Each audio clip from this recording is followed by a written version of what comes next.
Halo, Mem. Pak, sudah oke. Oke. Pak. Ya. Hello everyone.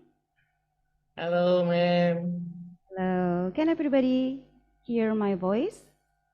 Yes. Okay. Oke. Okay, good morning. May I have your attention please? Before we begin the opening ceremony of this international seminar, I would like to inform all the participants about the guidelines for the seminar. Okay, the operator please share the screen for the guidelines. Okay, first, you rename your account, affiliation_name, for example, Politeknik Negeri Banjarmasin or Poliban_Raina Marsa. And then mute your microphone when you are not speaking. And then please be mindful of background noise and distraction around you as much as possible. Any possible, adjust your camera and lighting so we can see your face well. And please add a profile photo to your Zoom account so we can still see your face when you turn off your camera. And then avoid multitasking and focus your attention on the seminar. And attendance link will be shared in the chat box during the second session of the seminar. All right, everyone. While we are waiting for the other participants to join this room, we will be displaying the profile of Poliban. Let's watch it.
Politeknik Negeri Banjarmasin adalah lembaga perguruan tinggi vokasi pertama yang ada di Kalimantan Selatan.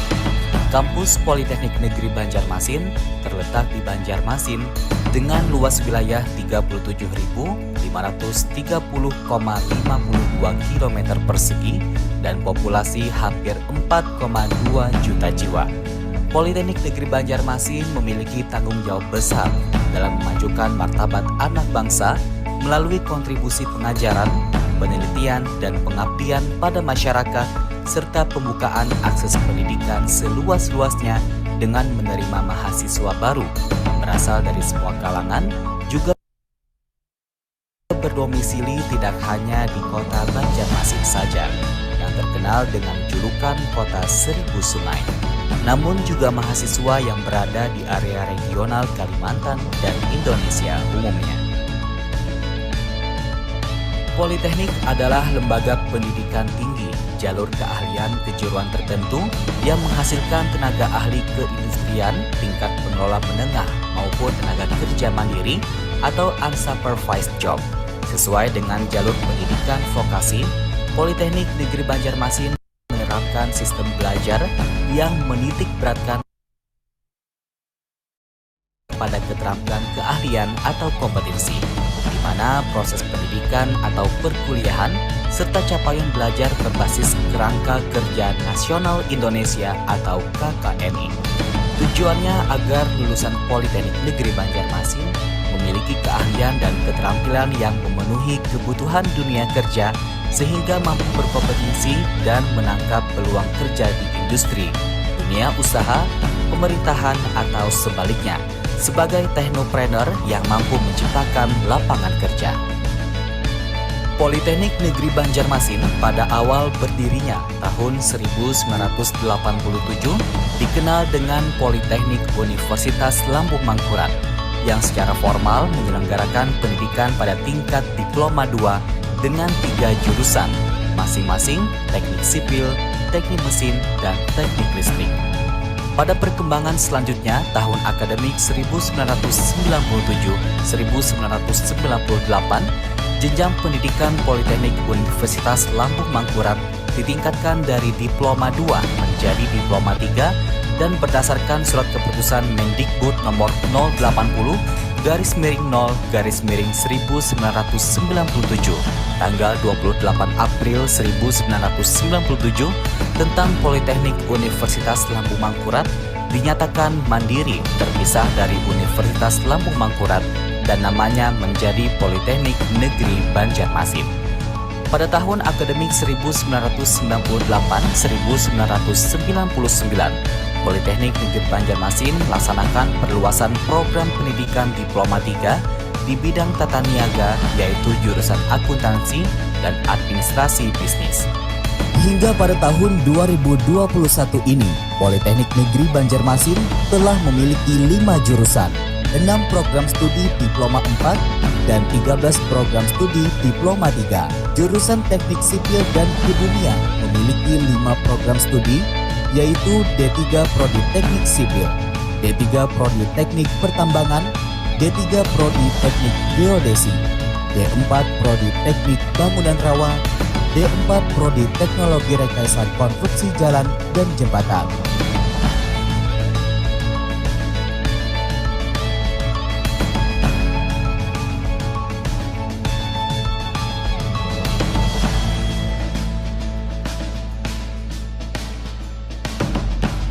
Jurusan Teknik Mesin memiliki 3 program studi, yaitu D3 Prodi Teknik Mesin, D3 Prodi Teknik Mesin Otomotif, D3 Prodi Alat Berat.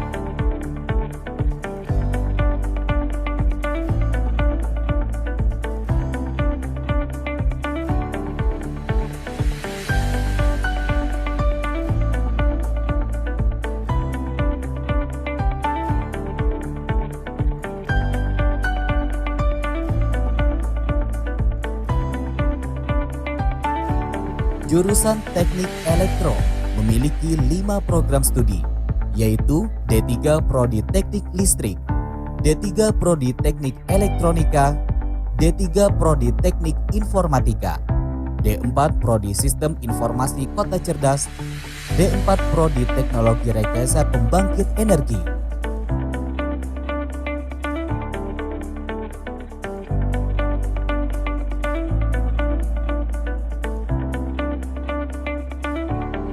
Jurusan Akuntansi memiliki 3 program studi, yaitu D3 Prodi Akuntansi, D3 Prodi Komputerisasi Akuntansi, D4 Prodi Akuntansi Lembaga Keuangan Syariah.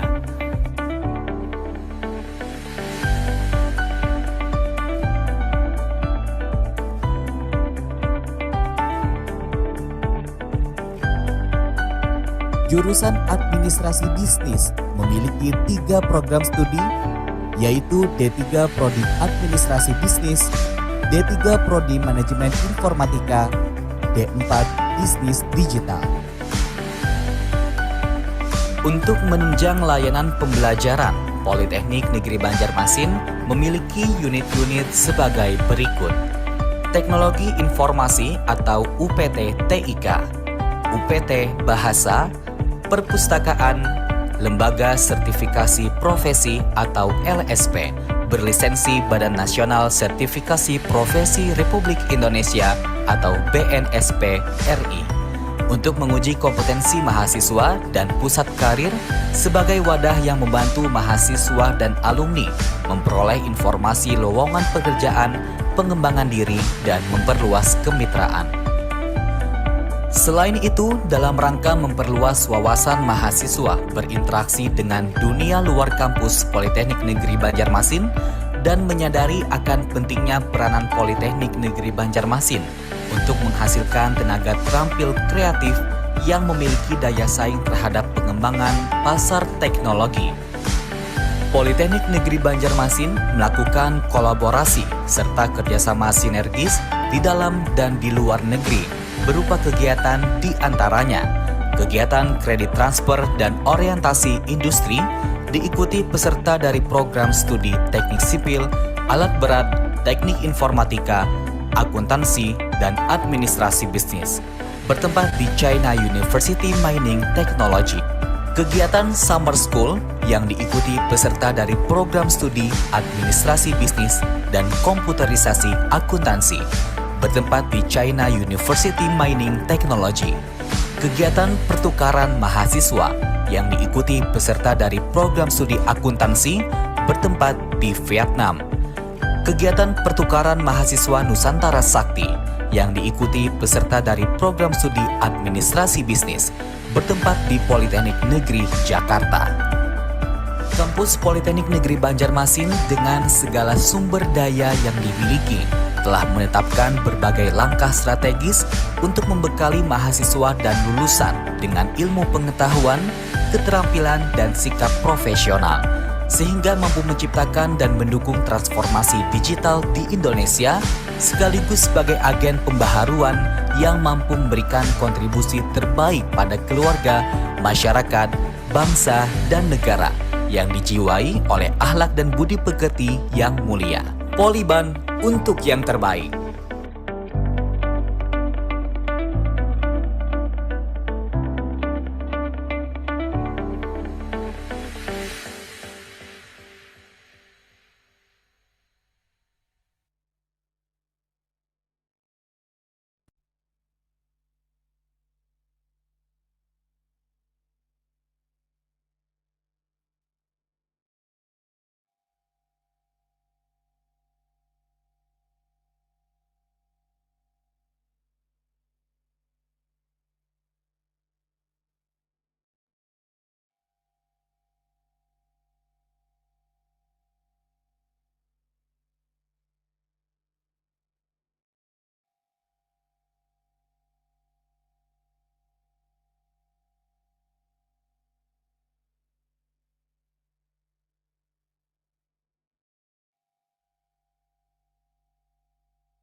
Okay, so we have watched the profile of Poliban, and we are still waiting for the keynote speaker joining us.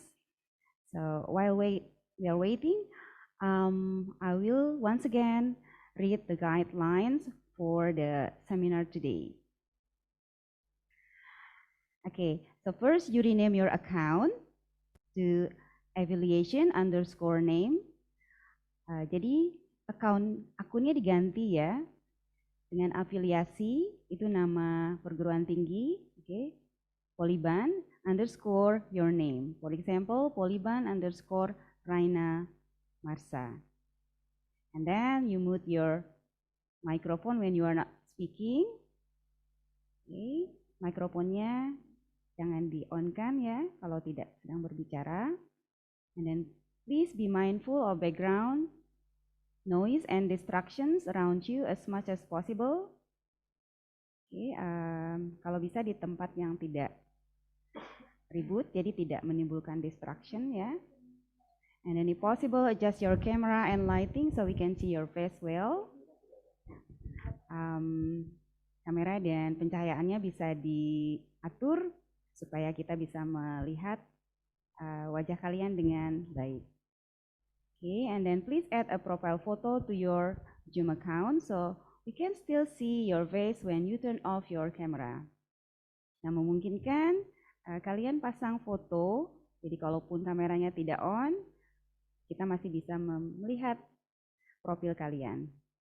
And then avoid multitasking and focus your attention on the seminar. Selama mengikuti seminar, kalau bisa tidak sedang mengerjakan kegiatan yang lain dan bisa fokus mendengarkan seminar. Attendance link will be shared in the chat box during the second session of the seminar.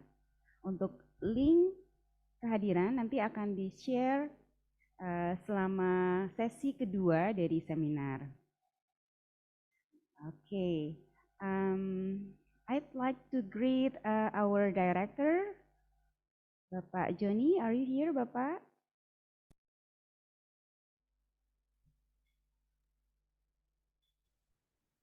Okay, ma'am.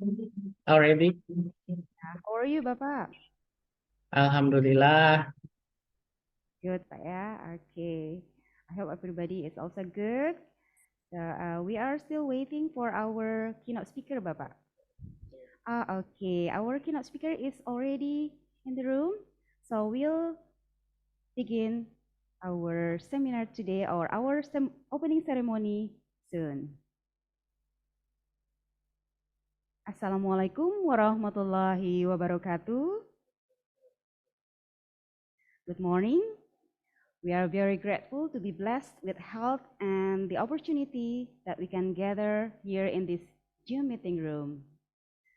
The Honorable Director of Banjarmasin State Polytechnic, Bapak Joni Riyadi, the Honorable Vice Director for Academic Affairs, Bapak Ahmad Rijani, the Honorable Vice Director for Finance and Human Resources, Bapak Rizwan Yunida, the Honorable Vice Director for Student Affairs, Ibu Nur Hidayati, the Honorable Vice Director for Academic Cooperation, Bapak M. Safwansa, distinguished keynote speaker, Professor Dr. Mira Kartiwi from International Islamic University, Malaysia, distinguished keynote speaker, Mr. Mark Gabriel Wagen Aguilar from Kalayan Educational Foundation Incorporation, Philippines, Honorable Head of Accounting Department, Ibu Nailia Hikmah, Honorable Head of Business Administration Department, Bapak Padli, Honorable Head of Study Programs of Accounting Department, Honorable Head of Study Programs of Business Administration Department, all honorable lecturers and esteemed participants. On behalf of the committee, we would like to extend a warm welcome and express our gratitude for participating in this international seminar on vocational education for economic and business sciences 2023 with the theme Transforming Vocational Economic and Business Education, Leveraging AI for Success in the Era of Industrial 5.0. This international seminar is held by the Office of International Affairs of Banjarmasin State Polytechnic or Kantor Urusan Internasional Poliban. I'm Evi Doyanti as the Master of Ceremony of the event today. And to begin with, allow me to read the agenda for our opening ceremony. First is the listening of the Indonesian National Anthem, Indonesia Raya, and continued with the Anthem of Poliban. And then second, the welcoming speech from the seminar chair. And after that, the opening speech by the Director of State Polytechnic of Banjarmasin. Next is dua prayer, and the last is photo session. Okay, the honorable distinguished guests, ladies and gentlemen, to honor our country, let us listen to Indonesian National Anthem Indonesia Raya and continued with the Anthem of Poliban, Mars Poliban.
Politeknik Banjarmasin, pendidikan vokasi, keterampilan siap berkarya untuk membangun negara. Politeknik Banjarmasin mendidik putra-putri bangsa dalam era pembangunan berencana, siap bekerja dan berkarya. Hai pemuda, harapan bangsa, kukuhkanlah jiwa ragamu. Negeri berdaya dapat tumbuh berguna berdasarkan Pancasila. Hai pemuda, harapan bangsa, teguhkanlah pula tekadmu. Teruskan moto Pangeran Antasari, wajah sampai kau putih.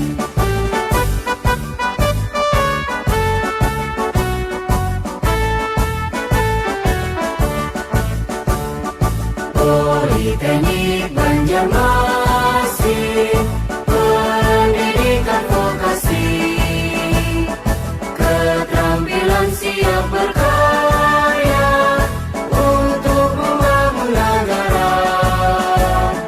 Politeknik Banjarmasin mendidik putra-putri bangsa dalam era pembangunan berencana, siap bekerja dan berkarya. Hai pemuda, harapan bangsa, kukuhkanlah jiwa ragamu. Negeri berdaya dapat tumbuh berguna berdasarkan Pancasila. Hai pemuda, harapan bangsa, teguhkanlah pula tekadmu. Teruskan moto Pangeran Antasari, wajah sampai kau putih. Teruskan moto Pangeran Antasari, wajah sampai kau putih.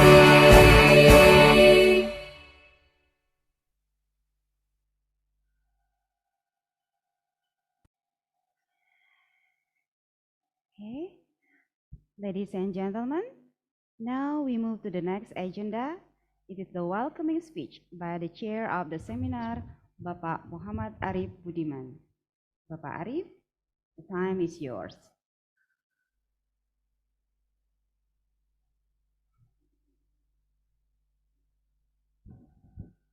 Thank you very much, Ms. Fidoyanti.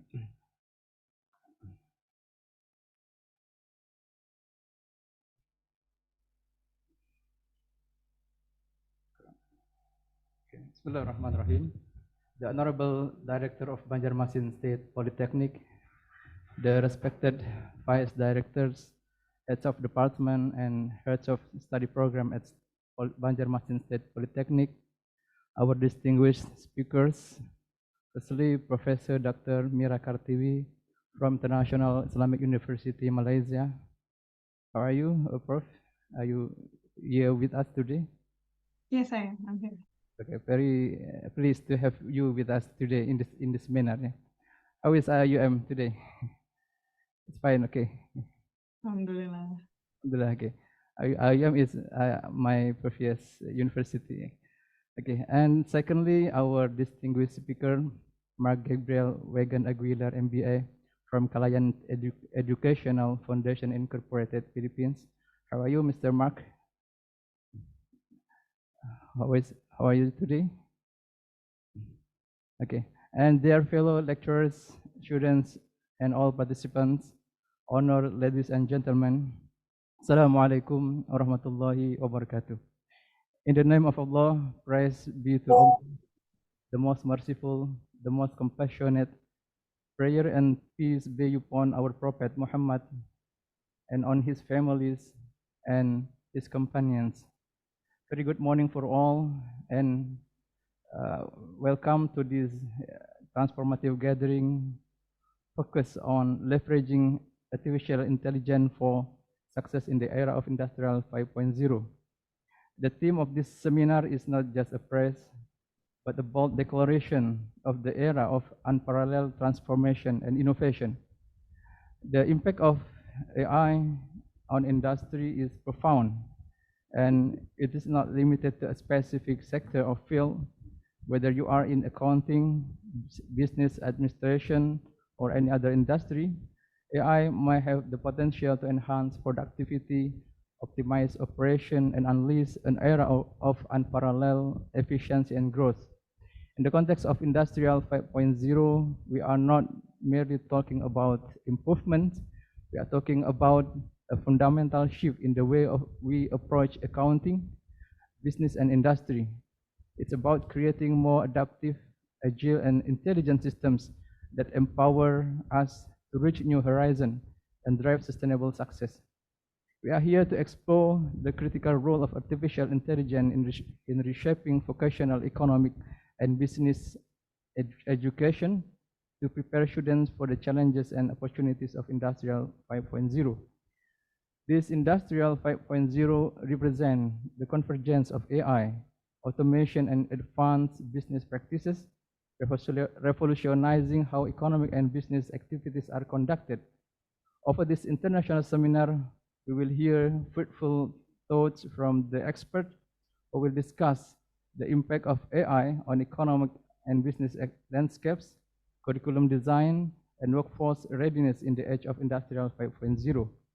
I would like to thank the Director of Banjarmasin State Polytechnic and Center for Research and Community Service of Banjarmasin State Polytechnic for their full support to this event, as well as to all participants of this seminar for the participation and commitment to embracing the potential of AI in the era of Industrial 5.0. I do hope all participants can take full advantage of the presentation, discussion, and the collaborative spirit that this event fosters. Let's be responsive to the change that AI brings to our fields. Thank you very much, and Assalamualaikum warahmatullahi wabarakatuh. Waalaikumsalam warahmatullahi wabarakatuh.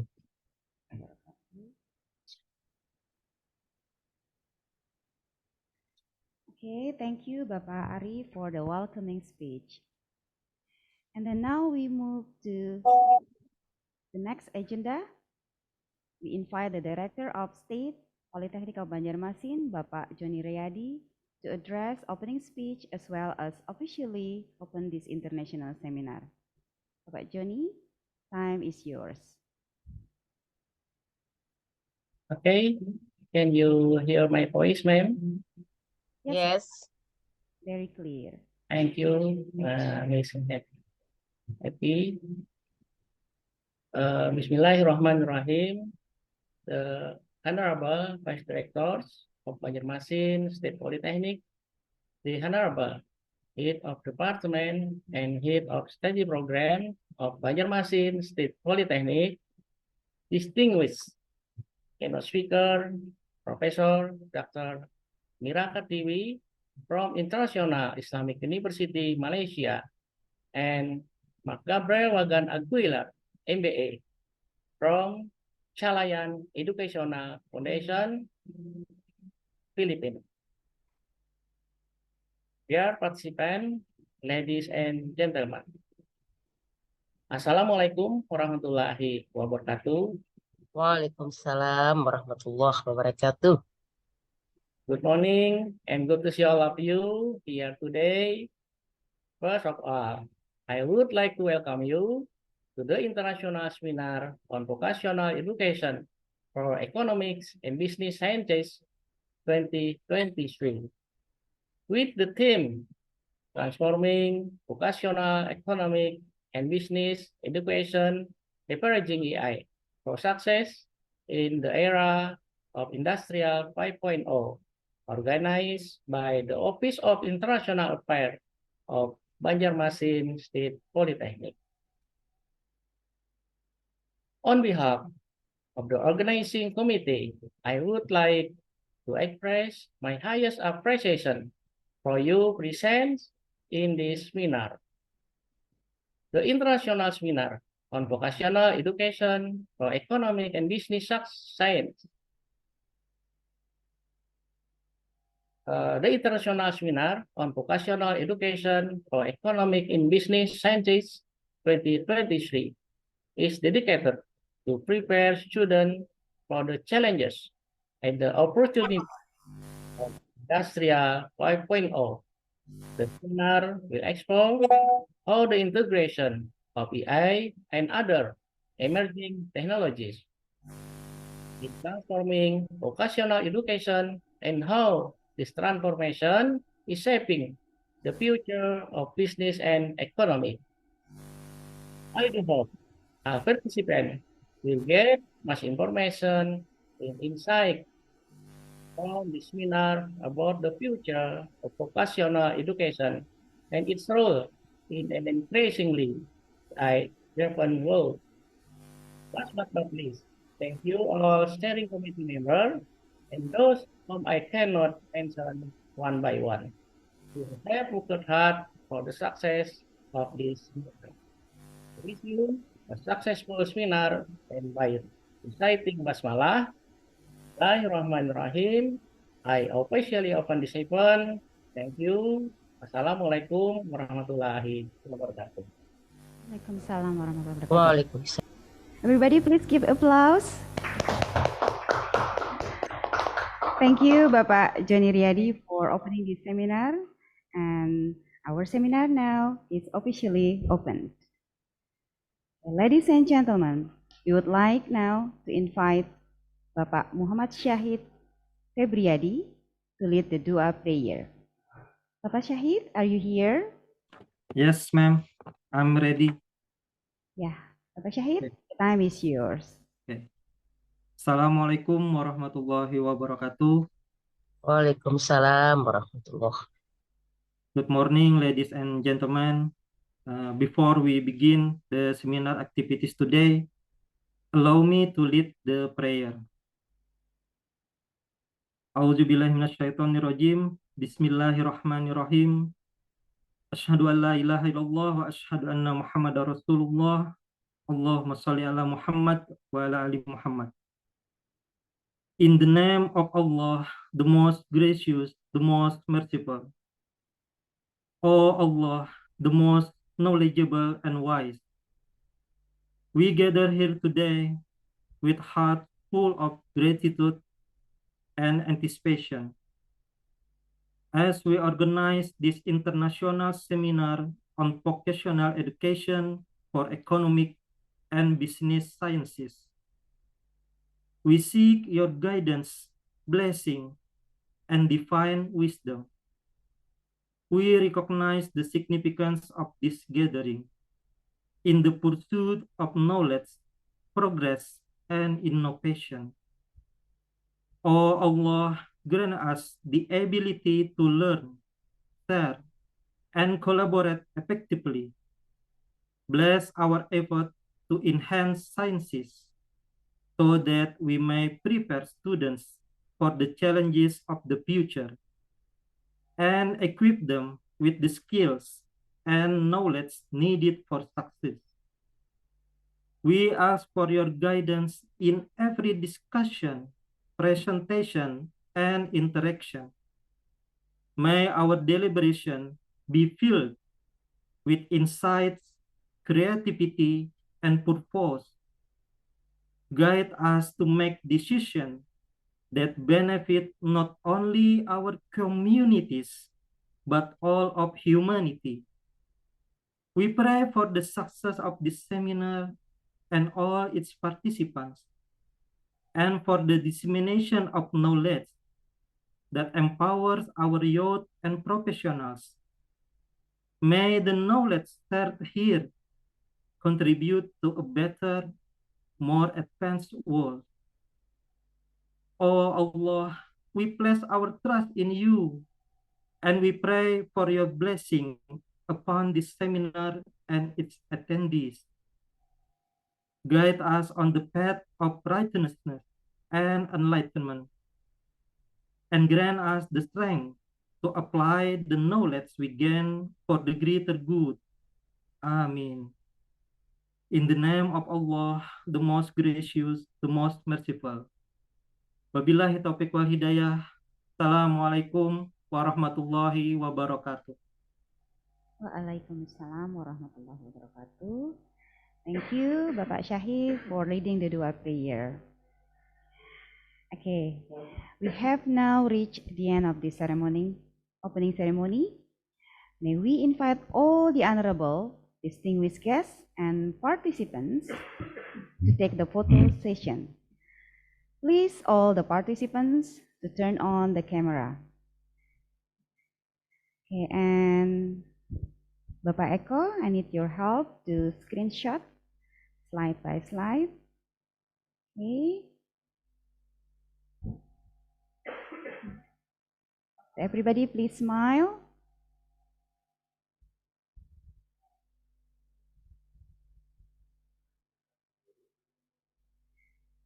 Okay. How many slides are there, Pak Eko?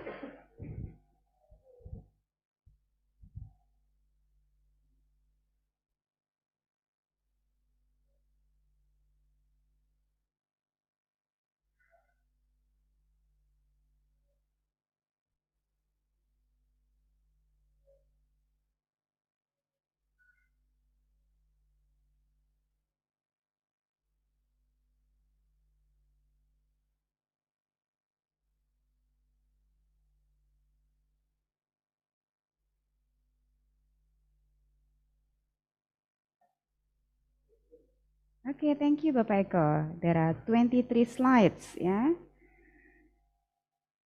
Okay, that was all the agendas of the opening ceremony of the International Seminar on Vocational Education for Economic and Business Sciences 2023 with the theme Transforming Vocational Economic and Business Education, Leveraging AI for Success in the Era of Industrial 5.0. Distinguished guests, speakers, and participants. We will begin shortly with the main agenda of this international seminar today. In this session, we will have as our keynote speakers, Professor Dr. Mira Kartiwi from International Islamic University, Malaysia, and Mr. Mark Gabriel Wagen Aguilar from Kalayan Educational Foundation, Incorporation, Philippines, and Mr. Aldi Rizky Nesa Piradana will be the host of this session. So, Mr. Aldi, the time is yours.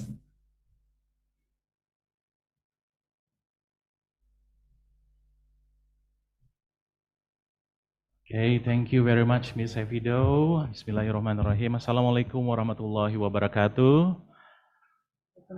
Ladies and gentlemen, welcome to the International Seminar on Vocational Education for Economic and Business Sciences, ISVEEBS 2023.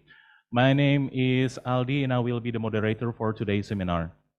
We are very excited to have you all on the virtual International Seminar on Vocational Education for Economic and Business Sciences 2023 with the theme Transforming Vocational Economic and Business Education, Leveraging AI for Success in the Era of Industrial 5.0. This event is jointly held by Center of Research and Community Service and Coordination of International Affairs of Politeknik Negeri Banjarmasin. This event promises to be an enriching and insightful experience for all Poliban students seeking to stay ahead in the ever-evolving field of engineering. International Seminar on Vocational Education for Economic and Business Science 2023 is a prestigious event dedicated to enhancing the knowledge and skills of Poliban students in the field of business and economy. In 2023, ISVEEBS is taking a leap into the future, focusing on the integration of artificial intelligence in vocational economic and business education. Theme for ISVEEBS 2023, Transforming Vocational Economic and Business Education, Leveraging AI for Success in the Era of Industrial 5.0, reflects the rapidly changing landscape of industry and the pivotal role that AI plays in shaping the future of economy and business. ISVEEBS 2023 aims to prepare diploma university students to be at the forefront of this transformation. All right, ladies and gentlemen, before we proceed to the main event of today, I would like to remind you again about the guidelines for the international seminar. First, please rename your account. We start from the affiliation underscore name. For example, Politeknik Negeri Banjarmasin or Poliban underscore Aldi. And then please mute your microphone when you are not speaking. Be mindful of background noise and distraction around you as much as possible. And if possible, please adjust your camera and lighting so we can see your face well. Please add a profile photo on your Zoom account so we can still see your face when you turn off your camera. And avoid multitasking and focus your attention on the seminar. And I would like to remind you that there will be a question and answer session later after each presentation. You may ask a question to each presenter after he or she finishes with his presentation. And I would like to remind you also that we are going to give a souvenir for the questions or for the participants who are active during the presentation. All right. Now, ladies and gentlemen, we will now proceed to the main agenda of today's seminar, the presentation from our distinguished keynote speakers. For the first speaker, we have Professor Mira Kartiwi from International Islamic University, Malaysia. Good morning, Professor. Can you hear me?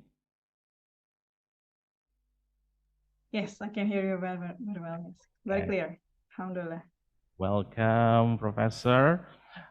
All right, before we go on, I would like to read a little bit about her profile. Professor Mira Kartiwi attained her Bachelor of Commerce degree from University of Wollongong in 2000. She later pursued her Master in Information Systems and Doctor of Philosophy in Economics and Information System, both from the University of Wollongong. She is currently a professional technologist in Lembaga Teknologis Malaysia. Professor Mira has been an assistant professor, associate professor, academic coordinator, research coordinator, and professor at Kuliah of Information and Communication Technology. She is also a deputy director and director for professional development.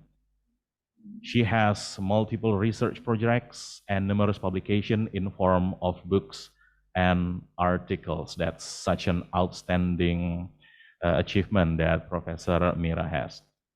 Okay, now without further ado, let us welcome Professor Dr. Mira Kartiwi from International Islamic University, Malaysia. Professor Mira, the time is all yours. Okay. All right. Thank you very much. I just want to check whether my voice is clear. Is it okay? It is clear. Good. Okay. Thank you. All right. And now I would like to share the screen. Just want to make sure it's visible. Okay.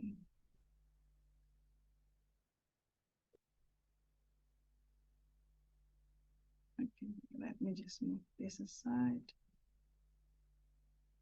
Okay.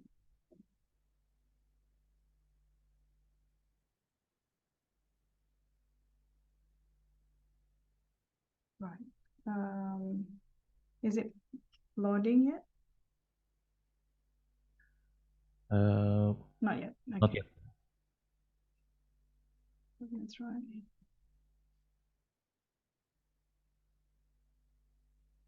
Is it okay now?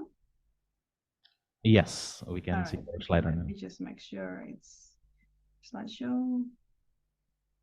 All right. So I'm very sure it's okay now, right? Yes, ma'am. Okay. Thank you very much. All right. Good morning. Assalamualaikum to everyone.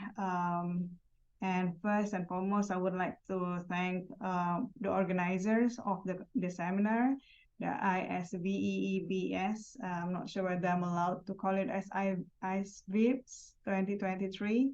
And of course, I would like to greet the top management of the Polytechnic State Banjarmasin State of Polytechnic.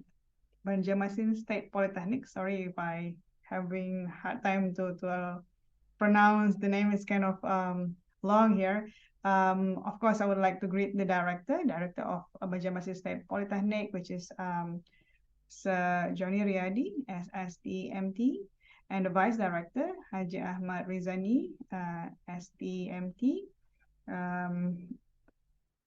I'm not sure whether it's Madam or Sir Rizwan. I'm very sure it's Madam, I believe, right? Rizwan Unifa, SEMM, Dr. Randa Nur Hidayati, MTD, Haji M. Shahwanshah Effendi, and of course my colleagues, my friends, and my Sifu, actually, I would prefer to call him my Sifu, the chairman of ISVEEBS, Dr. Muhammad Arif Budiman, and to everyone that is here today, educators, students, and of course, colleagues from Philippines who will follow the suit later on, presenting your talk on the topics related to the Industry 5.0 and AI.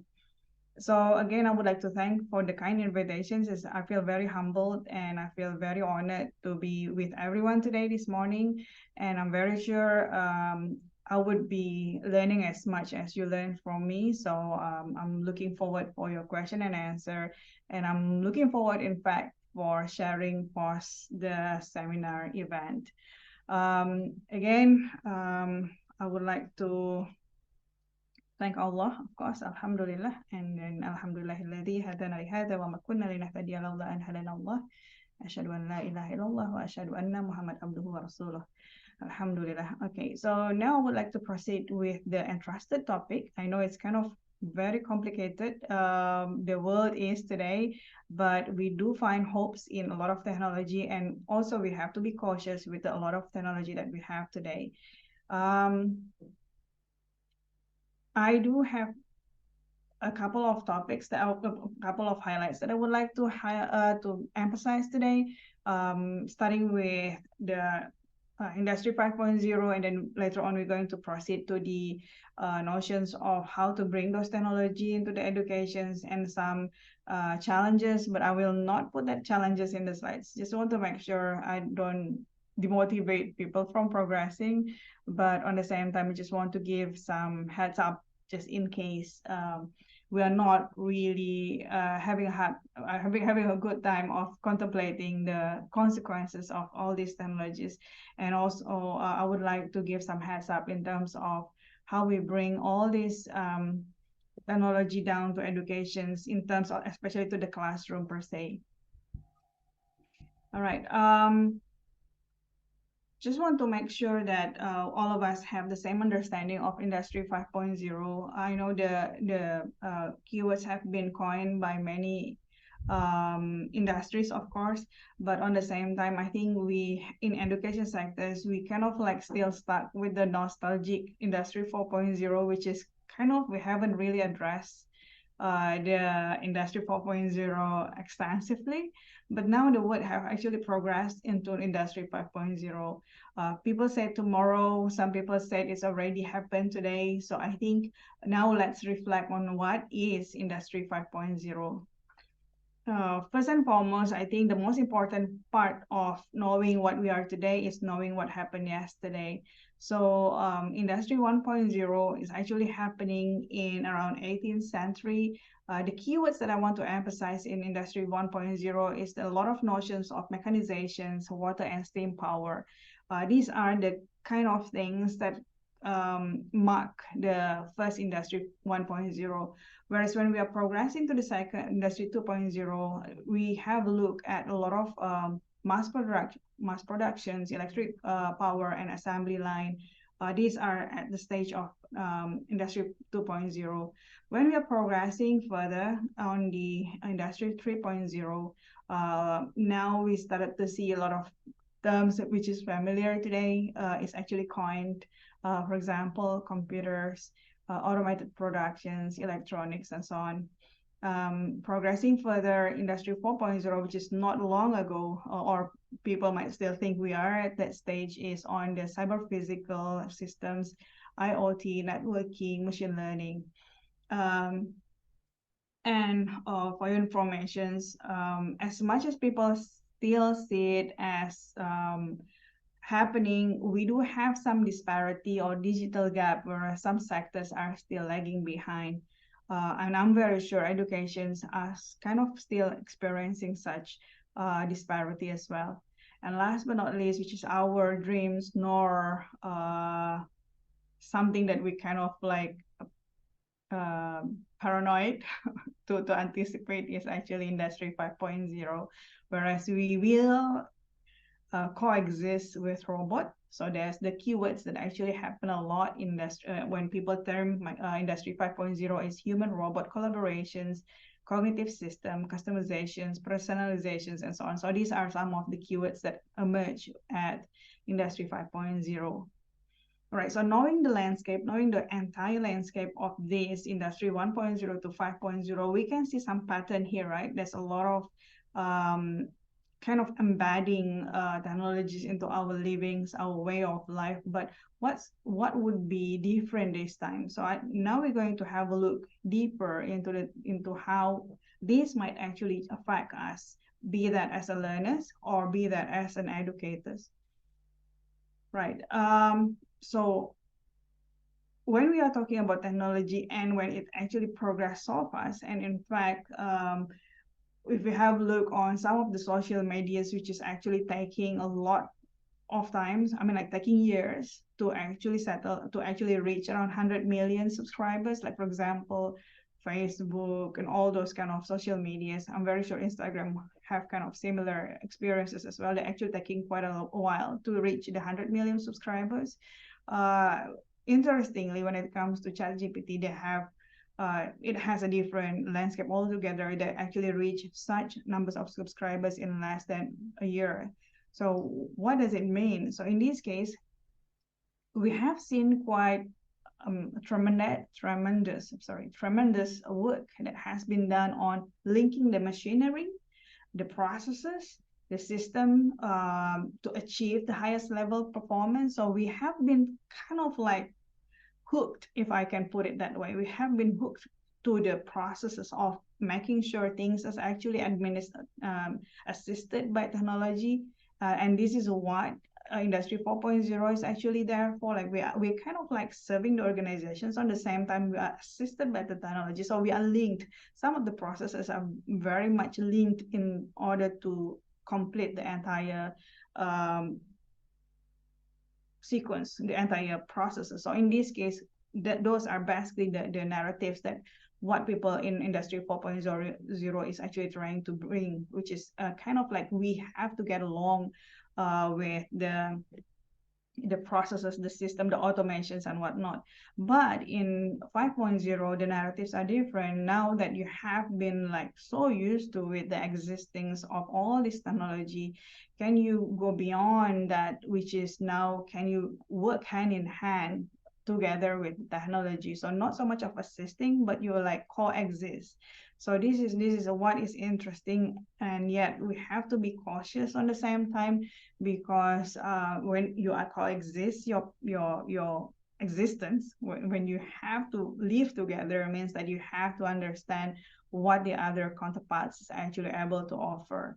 And this is why we really have to emphasize on the kind of goals that the Industry 5.0 is trying to achieve, and whether we as an educators or education system in general has the ecosystem to actually make sure that our graduates can have the skill to actually build a synergic relationship with machines. All right. Another thing that is very interesting, based on Frost and Sullivan report, is if we compare the previous Industry 4.0 and Industry 5.0, there's a number of distinct progress, if I can put it that way. So for example, in Industry 4.0, there's a focus on connecting machines, whereas in Industry 5.0, we are focusing more on delivering customer experience. In Industry 4.0, you do have some keywords on personalizations, but in here, like it's hyper customizations, hyper personalizations. Whereas, and also in Industry 4.0 is intelligent supply chains. In Industry 5.0, the keywords emphasis more on the responsive and distributed supply chains. It's kind of like hard to imagine at the moment, but some sectors have actually started it. And then the next one is on smart products. In Industry 5.0, the focus is on experience-activated interactive products. You'll be surprised in the development of this technology. Some sectors have actually come up with the customized wardrobe, which is, well, it's interesting and amusing on the same time. The next one is on the manpower distance from factories. In like the worries is that we will be replaced by the machine. I think I've heard during the introductions or some of the speech today that we are worried that we will be replaced by the machines. But what is interesting in 5.0 is that because you have to coexist with the machines, so now we need human to actually bring meanings to all these machines.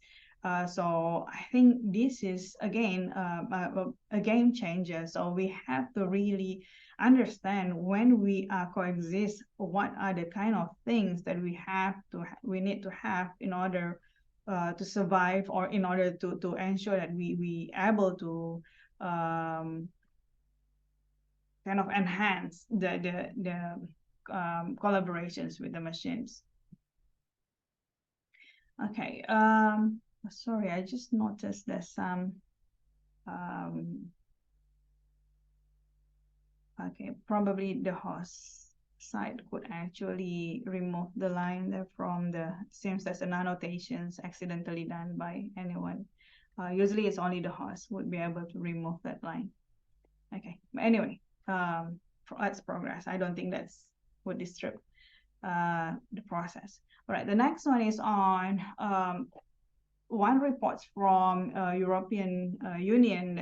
They actually highlighted the kind of like heads up in terms, give a heads up to industries. What are the things that industry have to be aware of when the world is actually progressing to 5.0. One part of the report, which is very interesting in my perspective, because we have to put a lot of things in perspective now, is that the keyword here is that in Industry 5.0, it places the well-being of the worker at the center of the production process and uses the technologies to provide prosperity beyond jobs and growth.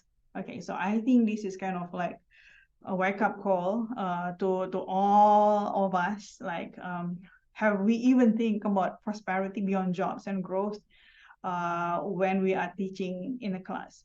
And of course, the remaining of the sentence, it says, while respecting the production's limit of the planet, means that we have to have a consciousness of the environment as well. But I think it just to highlight that alone, when we are promoting, when we are teaching, when we are actually educating the students, how we actually educate our students beyond the jobs and growth, like you can actually contribute to the society. Those kind of narratives were actually emphasized a lot in the report, and I'm very sure this again would change how we would be able to teach and deliver our contents properly. Okay, there are three pillars of Industry 5.0. The keyword that is emphasized the most is on human-centric. What does it mean? So human-centric, basically, it's actually the shift is from seeing people as a means. Okay, for example, we have been seeing a lot, okay, human resource, but now it's like human serving the organizations, right? In 5.0, it's the opposite. So the organizations is serving the human, so serving the people. So what does it mean? So consciousness about the ergonomic, consciousness about the well-being of the human, of the people, is at the most critical part of the Industry 5.0. So when someone is doing the job, have we really taken care of their well-being, not just the welfare, well-being? And the next one is on the Industry 5.0 resilient. What does it mean? So in Industry 5.0, the strategy's primary focus will no longer on the growth. And we have been hearing a lot, okay, money matters a lot from the industry, but at the same time, the industry which have progressed into 5.0, they would go beyond just profit and efficiency, because yes, you can make such a lot of profit today, but if your business is not sustainable, then you are not really ready for 5.0. So in this case, the aim of the world is to create industries that anti-fragile, which means that they are able to anticipate, react, learn timely, systematically from any crisis, and thereby ensure stable and sustainable performance.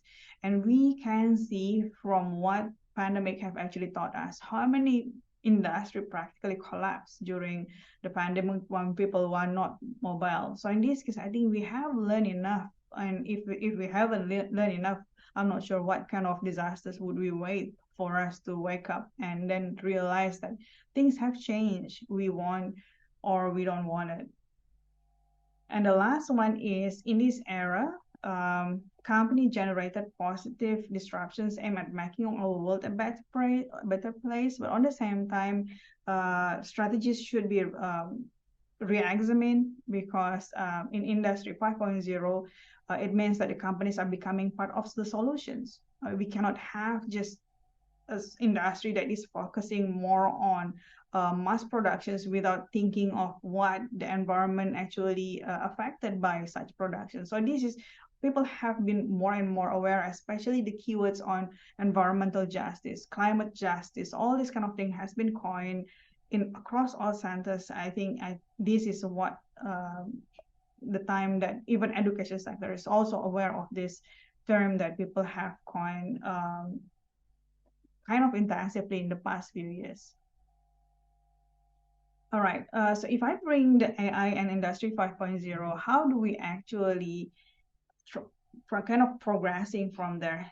Keep in mind that we have kind of all the instruments that we need when it comes to progressing to 5.0, because the technology is kind of matured now. When we are talking about AI, it's kind of like, although it's still not entirely matched, but still we have seen some breakthrough with AI. We have seen some breakthrough with Internet of Things and big data. So in this case, we do have some elements in order to progress to 5.0, and that's the reason why some industry, as I said, doesn't say it's tomorrow.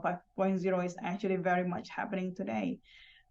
So in progressing into 5.0, we have to realize that the technology breakthrough enabled the rapid development of AI.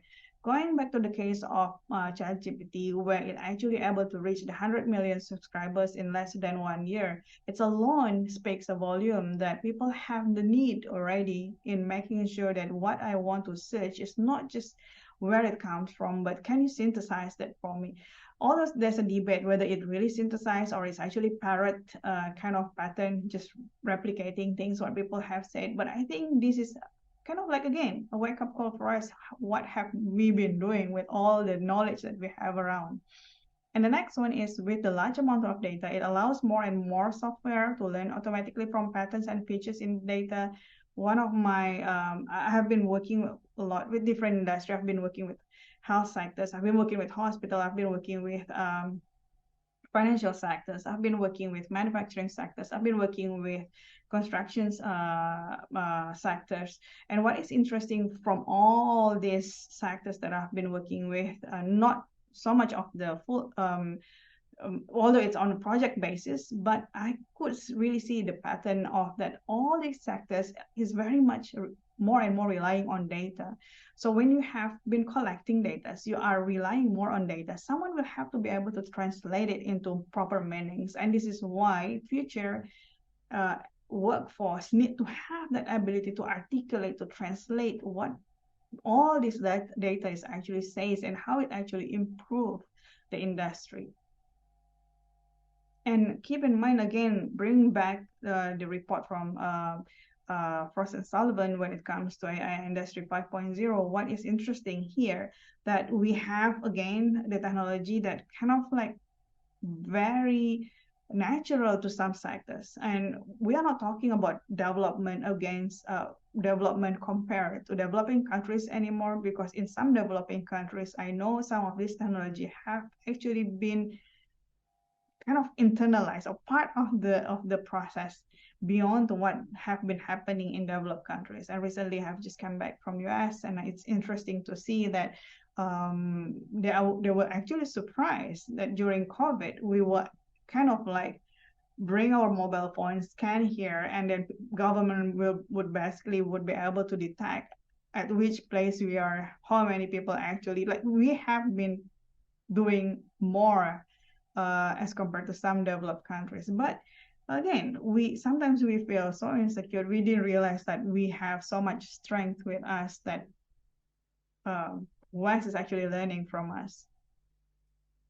And again, here, as I said, we do have industrial blockchain, we do have drones, exoskeleton, additive technology, 5G and beyond, mixed reality, and this is not new. This is not new. It's just that bringing to education sector, sometimes there's a lot of skepticism and resistance that saying technology is bad or saying technology is just there to void us, which is, I don't think that's the kind of productive thinking that we would actually and would like to have in the changing landscape of education sectors. So let's have a look on the changing landscape of vocational education specifically. So how this industry 5.0 is actually shaping vocational and business educations. Keep in mind, there's a lot of resources if you have a look on how industry 5.0 is shaping vocational and business educations. One of the books which is I kind of interested to even bring it to a much bigger forum, because I will be in Bangkok next 2 weeks with UNESCO. We will be discussing how empowering educations with AI. So I think this is one of the things that perhaps we have to bring it and have a very thorough discourse on this, because we can still see a lot of resistance and unproductive thoughts that doesn't really help the future from getting into the right perspective and making them ready for future workforce. So one of the books that I would really encourage everyone to get hold to is the Industry 5.0, which is it's actually a series of articles, a series of chapters, which is kind of interesting to have a look as well. And another articles, references, I would say, another references that I would also encourage is there's one article by Parcher and the team, which is highlighting kind of interesting notions on how Industry 5.0 have also been shaping vocational and business educations in this case. If you have a look here on this is actually in their article, they're actually referencing to Hasbrook article on the multi-graph of life phases. In here, we have a look on how now the kind of phases in life have changed. Like the education is basically not only from certain age, but in fact from the childhood, kids are getting to the school earlier because parents are working. Me and my husband is also working, so we kind of send our children very early to school, very early in terms of age, because both of us will have to work and so on. And I think this has become a pattern in most of the countries as well. But what does it mean? There's a lot of changes in terms of how the expectations among the youth on how they see jobs, how they see the values of families, how they see the values of education. And what is interesting, now education doesn't stop at post-adolescence. We have seen tremendous examples where people are actually taking a bachelor degree at the age of retirement. I think recently it's from Indonesia, where we have one of the 70 or 80 years old is defending his bachelor dissertations. I think this is what is interesting. Like, people see education as a lifelong learning, but among the youth, do we really internalize that? I think this is one of the things that I would like to highlight, how Industry 5.0 really need shift of paradigm in how we think of education as well. And also when it comes to preparing the students for AI workforce, just want to make sure still have the time. So to Mr. Moderator, please remind me. I'm kind of carried out sometimes. So if I still have a few more slides, so I just want to make sure the time is okay. Is the time is okay? Just want to make sure sometime check. Okay, all right. Just feel free to remind me if I'm off the time, yeah? Okay, so the next one is on preparing students for AI-driven workforce. And I've been working in the Center for Professional Development for more than 5 years now. What is interesting is that we have seen a lot of changes because industry have changed. So we also have to adapt, or we have to adopt a lot of things that we were not actually comfortable before, and bringing these narratives to education sectors is not easy. So what is interesting now, I would like to kind of invite all educators to start thinking the areas where we have to do a lot of capacity building in terms of pedagogical approach, technology adoptions, whether you're comfortable or not. We have to start to think about this, technology integrations, and how we look at the learning performance, especially people call it assessment. I would call it as learning performance. Because it has changed as well. You will not be relying on one kind of method, and this especially if the method is no longer relevant to how we assess competency. So I think we might have to change the mode of we see how performance in learning is, or learning performance is, and social and emotional development. How we encourage learning among our students is different now. How we talk about sustainability, how we talk about partnership and collaborations, how we talk about personalized learning. So all these narratives that probably we kind of not comfortable or taboo to actually discuss that in many years before, it's become necessity now. So we have to see, and we have to hone the skills in many of these areas if we haven't. And also, as an education sectors, I think it is about time that we also have to look at or increase our awareness on quintuple helix. Triple helix is no longer relevant now. I don't think we should just work with academia. So I think in the past it has been academia, government, and industry. It's no longer relevant because now we have to engage the society. That will be the end of how our students will be assessed, because our students will also have to contribute to the society, not only just the industry. They don't just go home and I'm like home office. It doesn't work like that. I think now we are expecting everyone, even the industry, expecting everyone to actually engage with the society.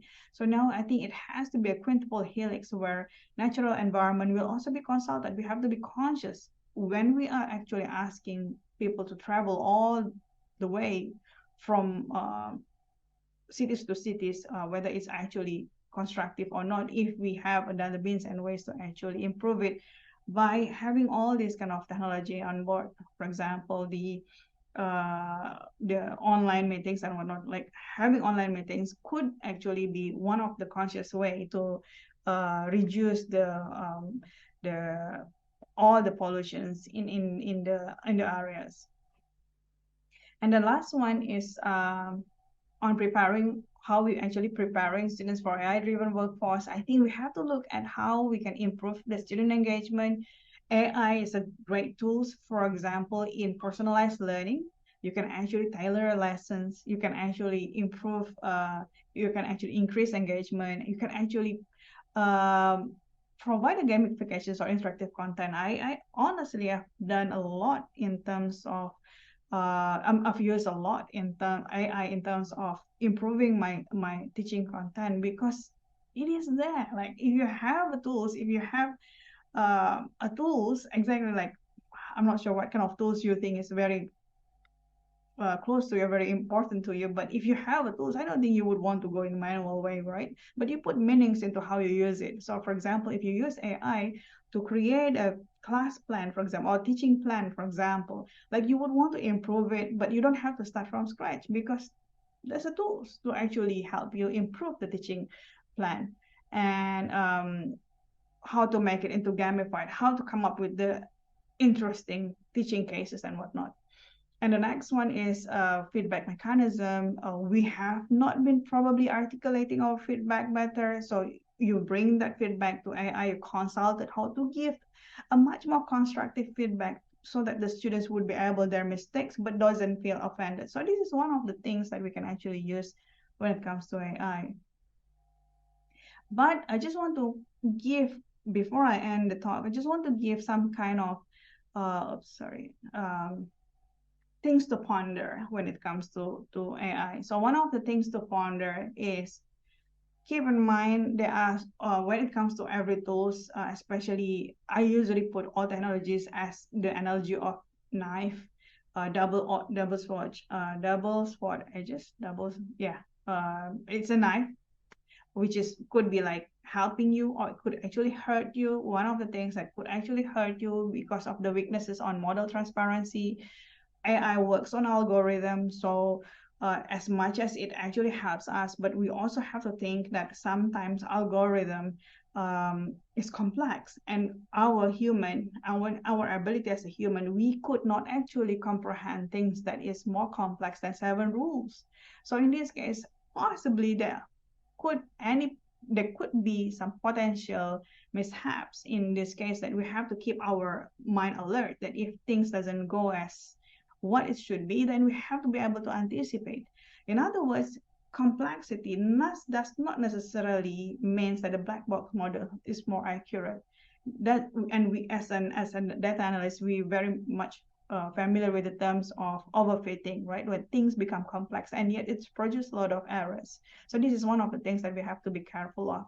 The next one things to ponder is on explainable AI, and there has been a lot and lots of research highlighting the potential weaknesses of algorithms. So we have to be mindful, because when we are working with algorithm, it has to be something that is transparent, interpretable, understandable to human. And that's why the movement or the narratives, the call on explainable AI is more and more emerging, because people want to know how transparent the algorithm is. I know Google is being assessed, ChatGPT is being assessed, and they have to disclose how transparent the algorithm is. I know in terms of performance of transparency, not all companies is actually performing the same, but at least there's a movement of asking industries, come on, you have to be more transparent and let us know how you get all this algorithm and results.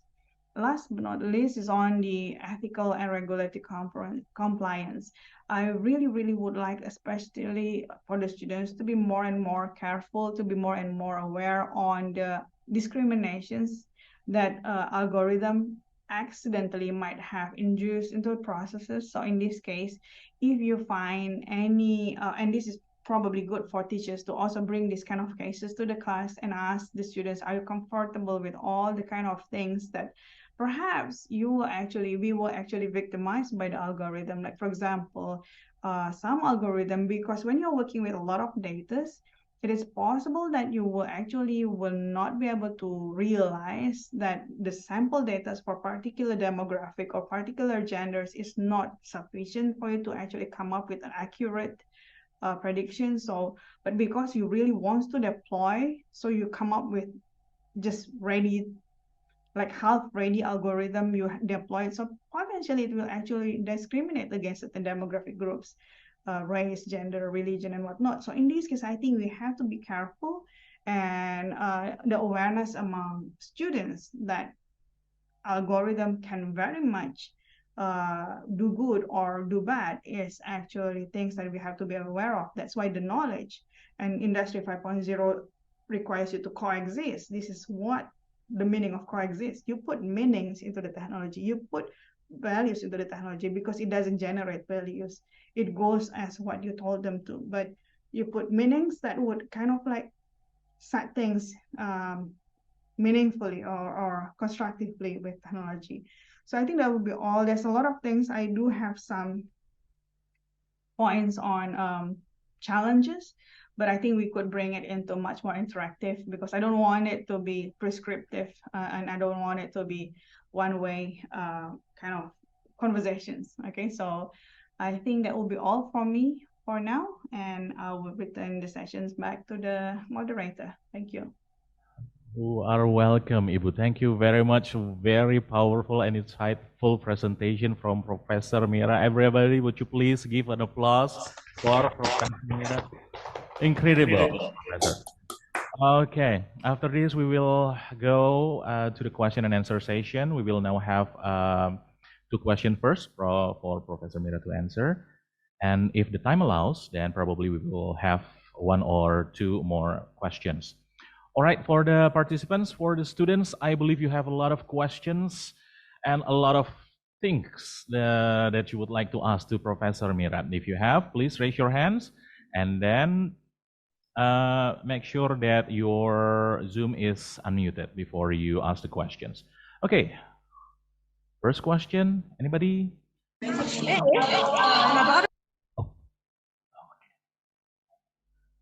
From the chat box, we have Febrina Aira.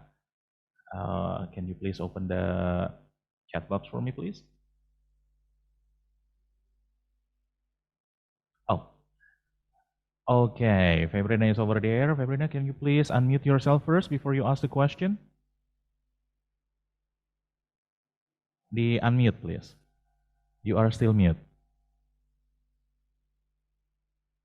Hello, Febrina. You are. Your mic is mute, Yes. Sabrina. Please check your microphone first because it is still mute here. We cannot hear your voice. My name is Febrina Aura Wibowo. Hi, Sabrina. Yes. I'm question, how can the industrial sector play a role in economic development in Indonesia? Sorry, how industrial? Thank you.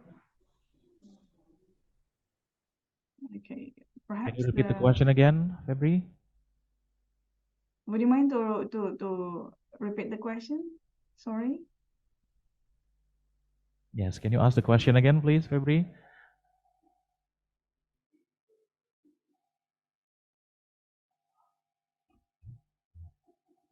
All right. If I'm not mistaken, if I catch it correctly, the question was how the industrial sector play a role in the economic development industry. Is it correct, the question?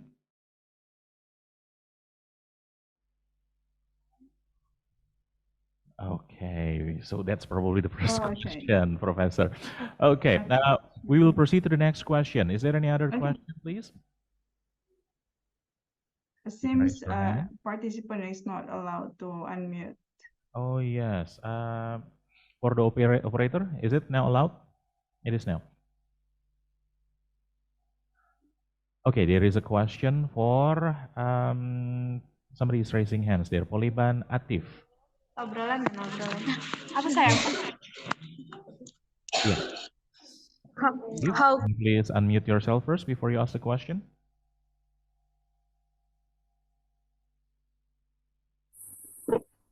Okay, my name is Atif Ryan Hidayat. I would like to ask about is it possible that AI take all the things that supposed to be human being things to do? And I mean, you said about it'll be take control back to manpower. And how about some industries does not doing it? Thank you. That's it. All right. Thank you. Thank you, Atif. Okay, probably we'll just take the two questions first for you to answer, Professor Mira. And then after that, if we still have more time, then we can have another question. Is that okay? Right, absolutely. Okay, so Fabrina actually put the questions here in the chat box. Okay, so how can the industrial sectors play a role in economic development? All right, I think industrial sectors play a big role in the economic development. And in fact, one of the key indicators on how a nation is actually progressing is by promoting or by empowering industry to actually progress. I think as in many countries, including Indonesia, the development is actually marked by the numbers of small medium enterprise, right? Like SMEs play a very pivotal, critical role in economics. So given that this is more than 90%, given that the SMEs is more than 90% of the business establishment in Indonesia, as in many other developing countries, Malaysia is the same. So we have to really think about how to bring this technology friendlier or affordable to SMEs. So if you are talking about how industrial sector play a role, it has to be, we have to create that ecosystem so industry can actually progress and improve and play a bigger role in economic development. But has it been? Of course, because otherwise, if industry has not been playing its role, I don't think we will be able to reach into. Now I think Indonesia and Malaysia have reached into emerging economies that we are actually progressing quite fast. We have been doing a lot of improvement in many sectors. So that means the industry have played a role in economic development as well. Among others is, of course, now with the infrastructures and economic, like I know I'm very sure, and I'm not surprised, in fact, if some of the students here have started building your own startup company while you are studying, and that's what it says by industry playing a role in economic development. You have been playing a role as well by building a startup company while you are studying. Because it means that you have given yourself opportunities to contribute to the economic and society. So yes, of course, you would have a lot of examples on that. So I don't think we would have to brain picking a lot when it comes to the kind of roles that industry play in the economic development. But of course, the most important part is provisioning or giving opportunities for people to have a jobs. Okay, so I think this is one of the main contributors. Okay, so the next one, I think, replacement of, okay, right. Replacement of human by machine. I'm very, well, when I was in Australia 2 months ago, what is interesting is that most of the, especially if you go to a supermarket, most of the checkout or cashier is actually replaced by self-checkout machines. I'm very sure we do have in Malaysia as well. I'm very sure we do have in Indonesia as well, but the numbers is not many, but it seems like it becomes normal in Australia. So means that a lot of people have not been getting a job as a cashier now, or less getting a job as a cashier now, because it's practically replaced by machines. But does it mean that we are getting more and more vulnerable? I think what is more vulnerable, or what is more worrying, is that we are thinking that the skills that we have yesterday is still relevant, is still enough for facing tomorrow. So if you are thinking, again, if we're going back to the previous industrial revolutions, where people is actually asking for faster horse, we need faster horse. But Henry Ford built a car instead. And in fact, not only that, it actually moves faster, it actually bring a lot more loads, things that horses will not be able to bring. That alone is changing. So the only constant thing, people say the only constant thing that is happening in the entire universe is changing. So it is changing. So if you feel that we will not be able to be replaced, means the world is not changing. But if we are replaceable, means that we have to know that there are things that we have to learn more. So I'm not really worried that we will be replaced. I think what I'm worried is that I'm not ready for, or I don't have the skill for me to survive tomorrow. So I think now we have to think about what are the skills that we have to be able, that we need to have in order to survive tomorrow. So I don't think you have to worry, Atif, that you will be replaced by machines, but you have to make sure you have the skills to survive tomorrow. And there are many, many things that you can do to survive tomorrow. So I'm not worried. And please don't worry. You are still young to worry about that. Okay? Okay, Shall I thank you. answer the questions in the chat box? Okay, there are so many questions in the chat box already. But before we go to the question in the chat box, I would like to give for the students who wants to ask the question directly. Is there anybody else? For the participants who wants to ask the question directly to Professor Mira? Okay, Dava is raising his hands. Dava, are you there? If you are there, you can ask Professor Mira for your questions and make sure that you are unmuted. Yes, I'm here. Okay, you can ask a question, Dava. So my name is Muhammad Dava Ilhami, and I'm from Informatics Management Study Program. So here I would like to ask you a question, and the question is, do you have any concise advice for us, the college students, like who want to prepare themselves to work in the industry that is currently increasingly driven by artificial intelligence? All right, the advice for the students Yes, that the industry for us, the is college students. progressively using AI, is it? Yes, that's my question. Okay, all right. The advice is keep learning. That's as simple as that. I know it sounds like cliche, but it is that. Just keep learning, and don't feel that, never ever feel that what you learn from in any formal institutions is enough. In fact, it will be good for you to read more, learn more, and discuss more, and don't feel too anxious or too worried, too stressed with what happens tomorrow. I think we have to cherish what we have today. And in fact, even me, I always try to learn so my target is every year I should have at least one certifications or one course completed at anywhere, be that Coursera, be that edX, be that any small like LinkedIn Learning, like I keep that's my goals. Every year I should have one at least certifications or course completed. That's my goal, because I have to keep learning. The moment I stop learning, that's when I'm vulnerable. So if you're working in any industry, because I cannot say whether it is actually the manufacturing that will be more intensive in terms of using the AI. Every sectors will be using AI, so that you won't be able to get away from it. It's just about time. It may not be tomorrow in Indonesia, but it will be about time.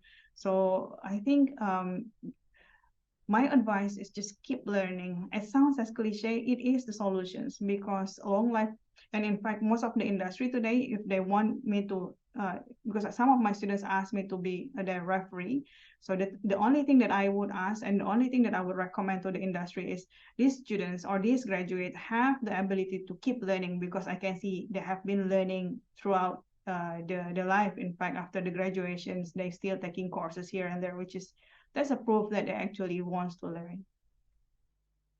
Okay, so I hope that answer your questions, and keep learning. Okay, I think we still have time. Professor Mira, do you mind if taking more questions from? I don't mind. I'm happy. Yeah. All right. Okay. Is there anybody else who wants to ask a question? Actually, Professor Mira, I do have a question for you. Do you mind? Absolutely. Go ahead. One of the feature that people have as human being is the ability to forget. Now, yeah. It's a blessing, actually. Yes, it is a blessing. But is it also the same case with the AI? Because I don't know about AI, whether AI can forget, but probably it will be a huge differentiation between people and AI, because we have the ability to forget, while the AI, they don't forget. Can I say they to AI? Probably it doesn't forget. Okay. What is your opinion about that, Professor? Okay. Forget in the terms of that it will erase facts or incident. I don't think it has that kind of, unless if the whole thing is erased from, because after all, I think I should put it this way. The main fuel, the main input of AI is data. So while the data is reachable, while the data is accessible by this algorithm, it actually brings that facts back to us. So not forget per se, but whether those information are still accessible. And this is where it comes to the biases, the kind of the bias, the ethical bias that I mentioned just now. If in a way we don't have issues with certain facts, but the problem is those data are not accessible by AI, and that's why we do have a lot of biases in the algorithm where people actually making wrong decisions because of those informations were not accessible when algorithm was built. And this is where AI becomes a problem. So not the forgetting so much that is the problem, but giving access to the appropriate data for us to train the algorithm.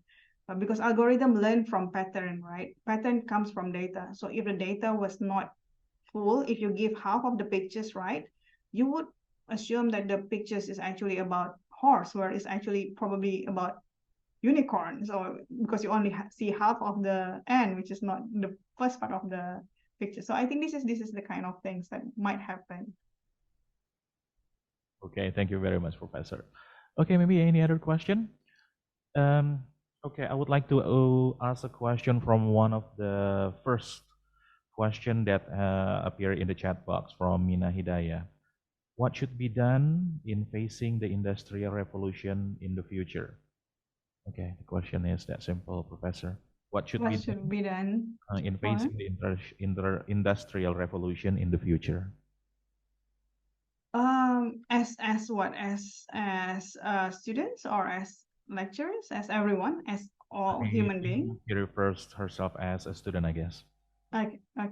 As a student, I think again, as my answer to Dafa, learning now has, I think what AI has done is to enable the notions of learning into much bigger notions, into much bigger what do you call that, analogy. Like when you are so focus on that learning has to be from formal institutions, now you have actually been able to, you have been empowered to actually learn from multiple platforms. And in fact, you can actually do in parallel.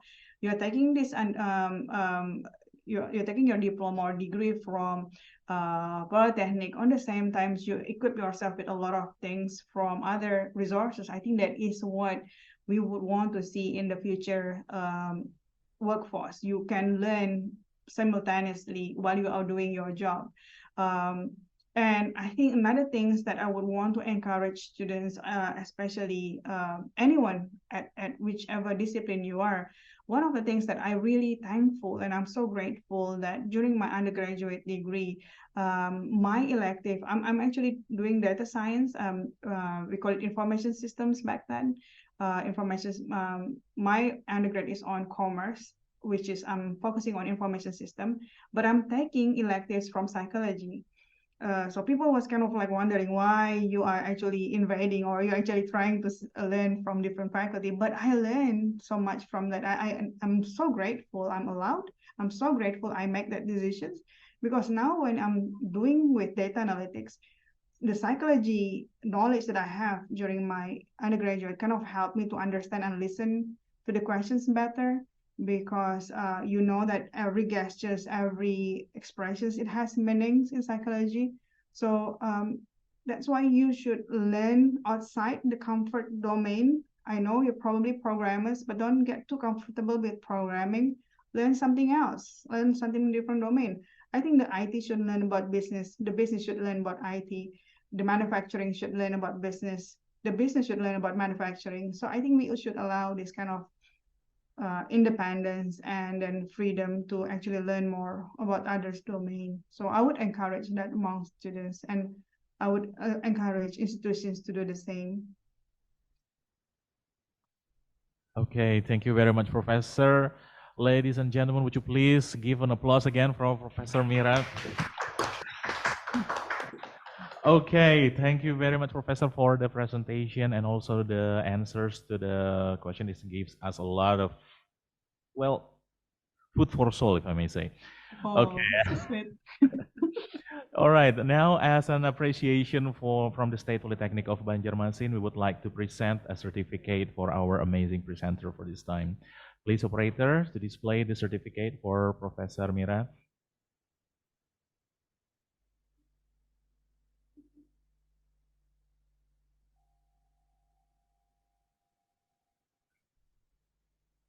All right, please stand by while the screen is still loading.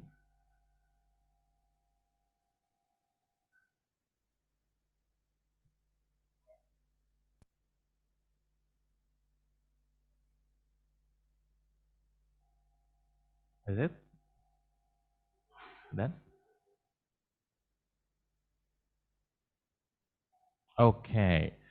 Okay, here's the certificate. Again, thank you very much on the behalf of State Polytechnic of Banjarmasin. Thank you again for your presentation, Professor Mira.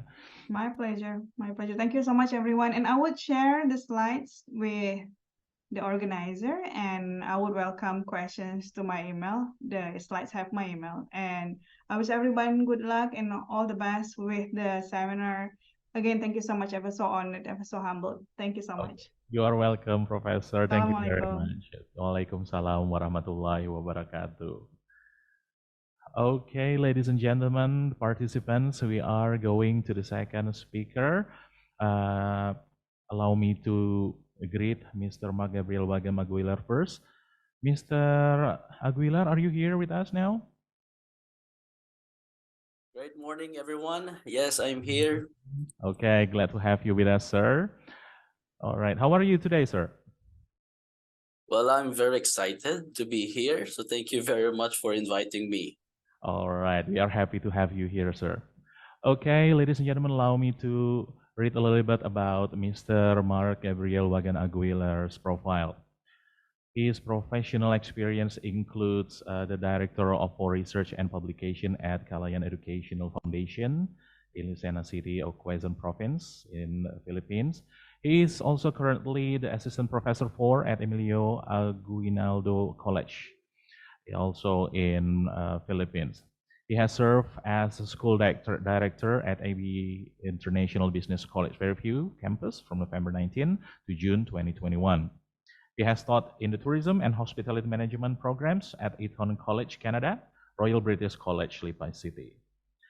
Other than that, he also has, right now, he is taking Master of Business Administration from the Universidad Isabel, Spain, and also undertaking Master of Science in Education from UTL University in Mexico.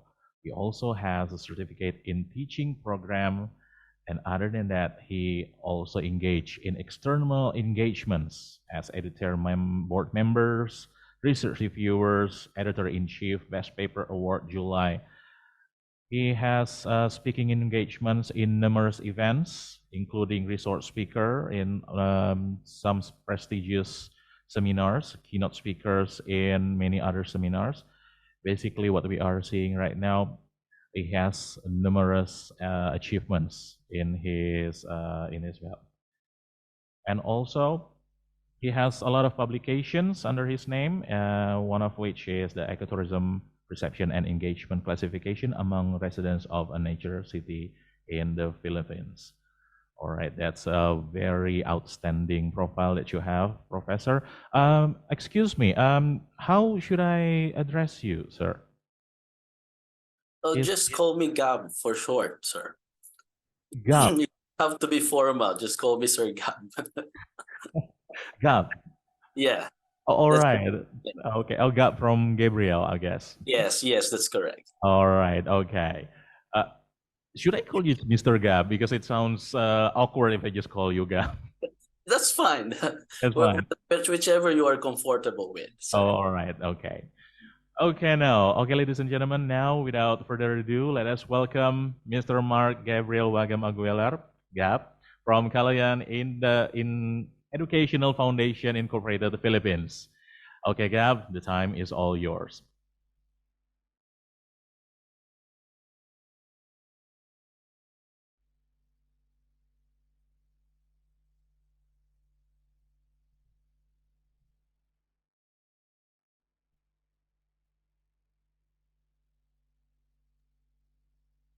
All right, so is my screen visible? Yes, sir. Okay. Thank you very much, Professor, for that very humbling and at the same time overwhelming introduction of me. And great morning to all attendees in this international seminar. So before I proceed into my talk, I'd like to sincerely extend my gratitude to Polytechnic Negeri Banjarmasin in Indonesia, also known as Poliban, particularly to Professor Rizky for inviting me. It was Professor Rizky who communicated with me, so thank you very much for doing so.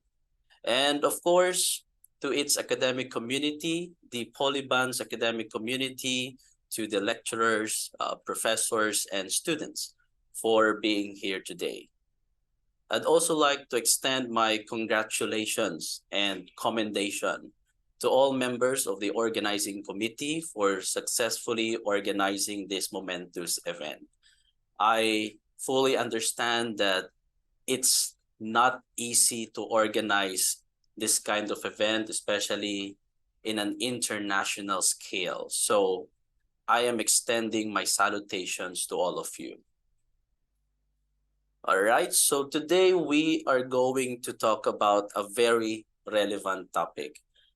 As we all know, the world has been developing fast the past few years, particularly in terms of how to do things in society, whether that is in the professional setting or in our personal lives. I am specifically talking about the emergence of technological advances and our utilization of them in almost everything that we do. One example would be our use of cell phones. If before we communicated through writing letters, now we can send a message to our family and friends instantly. Another example is the use of computers and internet. If before, excuse me, as I mentioned, another example is the use of computers and internet.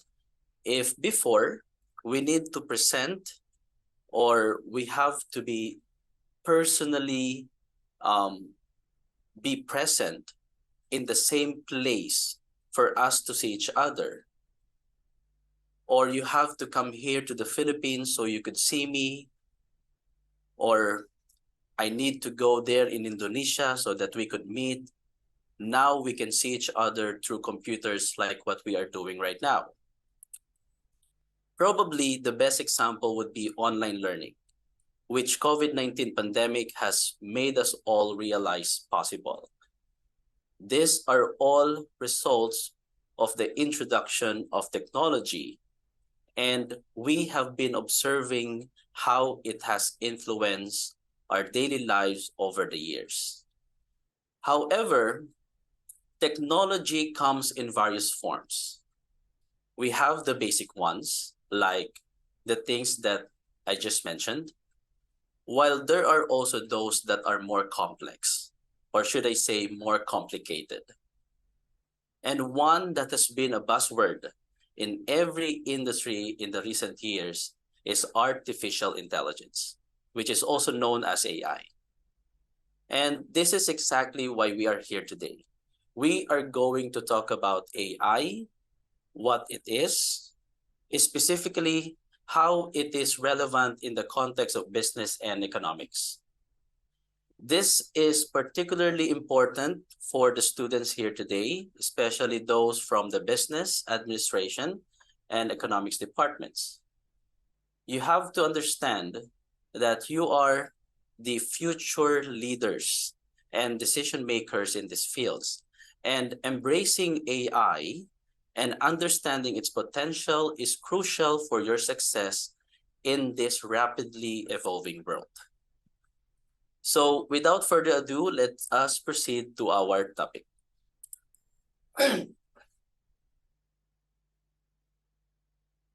So let us begin by laying a strong foundation on the topic of artificial intelligence. Okay, so what exactly is AI? And why is it important in the realm of economics and business? So that's the big question. Because before we talk about details about it, we must first understand what is it all about. Artificial intelligence, also referred to as AI, is a branch of computer science. So it's not really in business administration. It's not really directly aligned in economics. It's more in computer science. And it focuses on creating systems capable of performing tasks that typically require human intelligence. These tasks include understanding natural language, recognizing patterns, solving complex problems, and making decisions. I wanted to highlight the word systems. Okay, as I mentioned, systems. Contrary to what many of us think, AI are not machines. They are rather the systems that make up machines.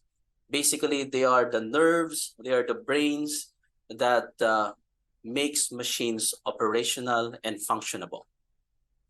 They are like the brains, the nerves that enables machines to function and perform tasks that they are made for. Also, I'd like to reiterate that AI, unlike other technological advances, has the ability to understand natural language.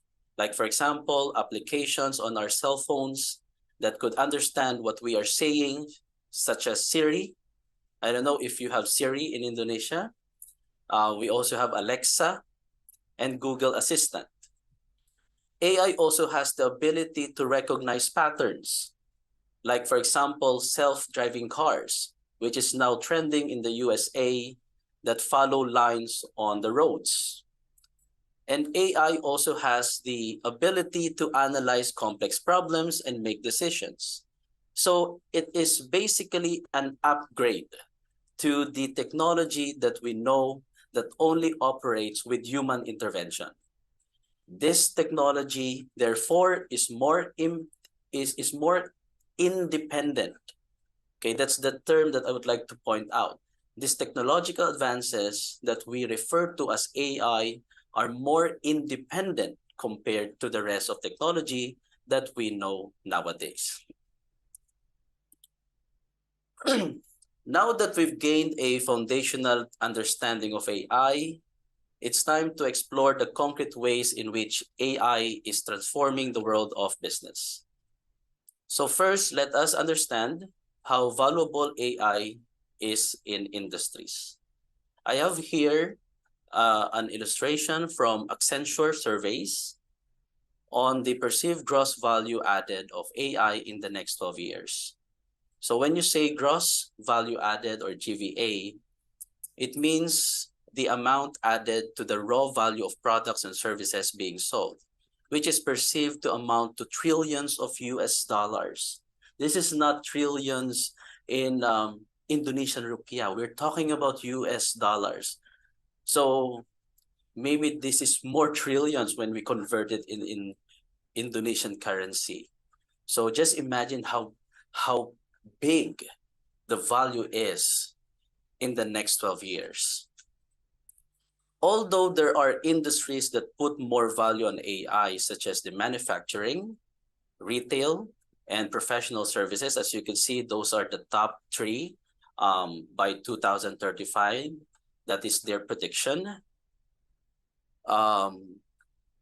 We can see on this illustration that almost all industries have been utilizing and perceiving to utilize AI in the coming years. Similar what Dr. Mir has mentioned. It's not just about in selective industries.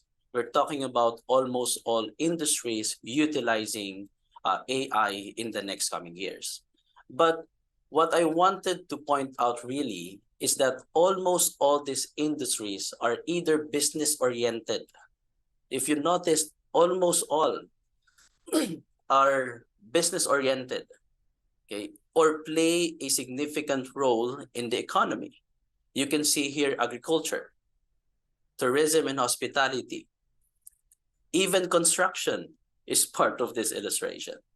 Education, healthcare, and transportation services, among many others. So by just looking at this figure, we can confirm that AI is really relevant to the fields of economics and business. Now the question is, why? Why is it relevant in these fields? The answer lies in its potential to drive three things. First, innovation. Second, efficiency. And third, competitiveness. It is believed that AI results in innovations. which is very critical in every business. We all know that if you are running a business, you cannot be stagnant. You should continuously innovate your products and services to meet the changing demands of consumers, especially that it has been proven by a lot of research that consumer behavior constantly changes. We always say that there is no forever, but based on research, if there is one thing that would take forever, it is the continuous changing in the behavior of consumers. Okay. Next is efficiency, which is equally important in business as well. Being effective is okay, but to be exceptional in what you do, you need to be efficient. Not just effective, but efficient. What does it mean? It means accomplishing tasks in a shorter period of time, producing the same results, but with less resources needed, and producing more than what is being expected. So AI is perceived to make your business operations more efficient. Lastly, we have competitiveness. When we talk about business management, one of the foundations of its success is its ability to compete. This means better products and services compared with other businesses, more effective marketing and promotional strategies, and a better consumer experience, among many others. And AI also promises that. So it is not surprising anymore that the business industry really sees AI as an ally. All right, so let us now talk about forms of artificial intelligence that businesses are using nowadays. So let us begin with real-world examples. So we're not going to talk about theories here. We're not going to talk about ideas. What I'm going to share to you are actual AI systems that are currently being used globally nowadays. So from small startups to multinational corporations, businesses across the globe are harnessing AI to gain a competitive edge, specifically in terms of marketing and customers' experience. Take, for instance, the retail industry. In the retail industry, AI is powering recommendation systems, which is a personalized shopping experience for customers. And this kind of experience leads to increased sales and customer satisfaction. One of the best examples that I could give is Grab application. Okay, here in the Philippines, we have a Grab application for transportation, shopping, and food delivery. And I believe that you have the same there in Indonesia, because I went there last month, specifically in Yogyakarta. I visited some friends, and I saw that you have the same Grab application. I actually downloaded it from the Play Store, and I saw that it's very identical with the Grab application that we have here in the Philippines. So anyway, this is how the recommendation system works in the retail industry. Whenever a customer uses the app records his or her behavior. So for example, if the customer clicks on a restaurant, whether he ordered or not, the application will save the information that the customer clicked on that restaurant and has viewed certain products. Now, once the customer has finished using the app, again, whether he or she has purchased or not, the system will now analyze the information stored based on what the customer clicked and viewed through what we call algorithms. Okay? And the application will then use this information to recommend certain types of products and services to that person in the next couple of hours or the next day. So this is why after you have used Grab, in the next few hours and on the next day, you will receive notifications about certain products that certain restaurants offer. These products may not be exactly the same product that you have ordered or viewed in the application, but you will notice that it is the same kind. It is the same type. This is because the application has established an idea that these are the types of products that you are likely to buy. All right? So don't be surprised that when you view a certain product in any online application, the same kinds of products will appear on your recommendations or news feed, because that is AI doing its job. So, because sometimes you might get surprised. How come the application knows what I want to buy? How come the application knows what kind of products I am interested in? It is because the application is recording what you have been doing the past few days while you are using the application.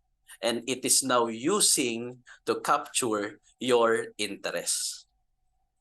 Now, if you're going to think of it, this is really a huge help in the marketing and promotions of businesses.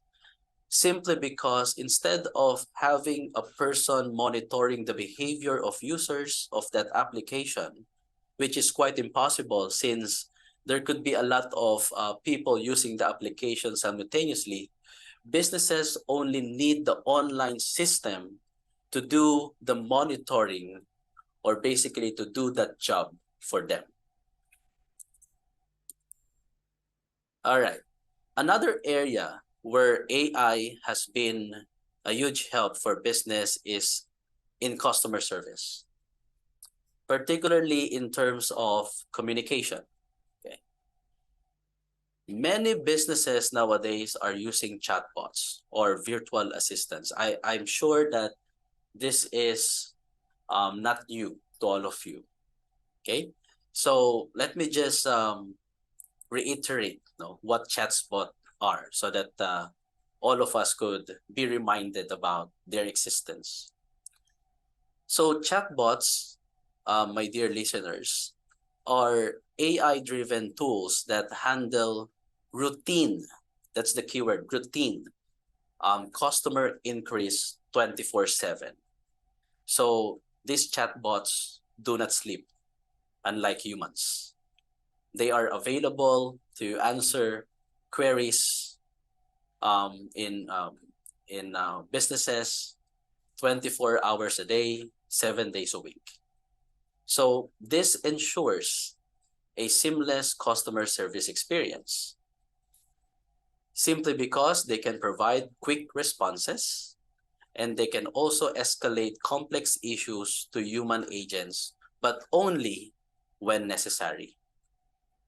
Okay, so these chatbots are commonly used in tourism and hospitality industry.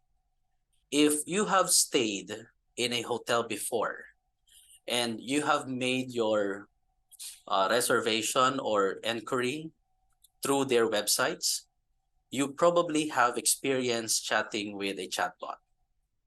For those who have not experienced, let me give you an example.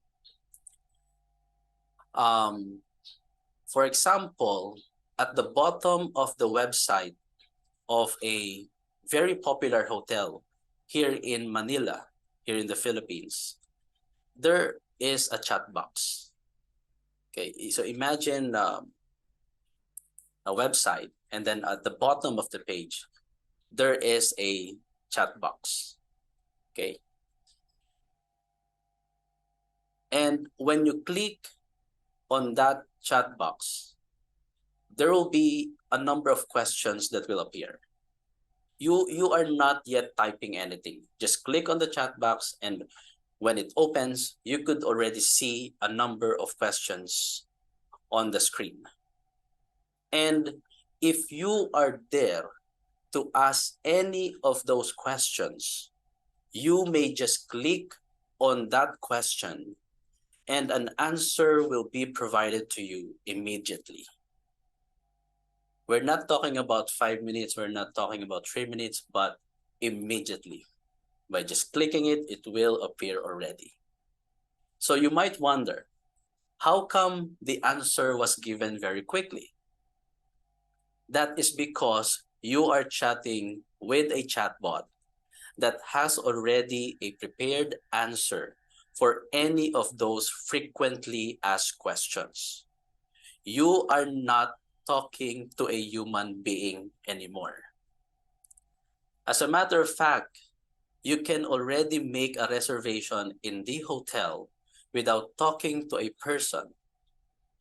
However, if you have some personal inquiries that are not included in the questions available in the chat box, you may ask the chatbot to refer you to an employee of that hotel. Normally, they have an option there.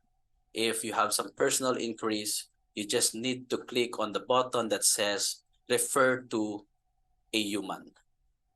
And chatbot will immediately refer you to an actual employee of that hotel so that he or she could converse with you regarding your question. Now, if you're going to analyze it, chatbots, this innovation makes communication with potential guests or customers faster compared to having people talk with each customer, especially if these are just generic questions. Like, for example, in hotels, how to check in, how to make reservations, how many is the capacity of the rooms, are pets allowed in that hotel, among many others. So these are generic questions that only needs one answer. So if a person is the one to type his or her response to an inquiry, especially like that, it will take time compared to chatbots. Because chatbot, as I mentioned, could provide you instant response. So this is also a way on how AI has helped businesses over the past recent years. Okay, so lastly, still in the context of business, we have automation.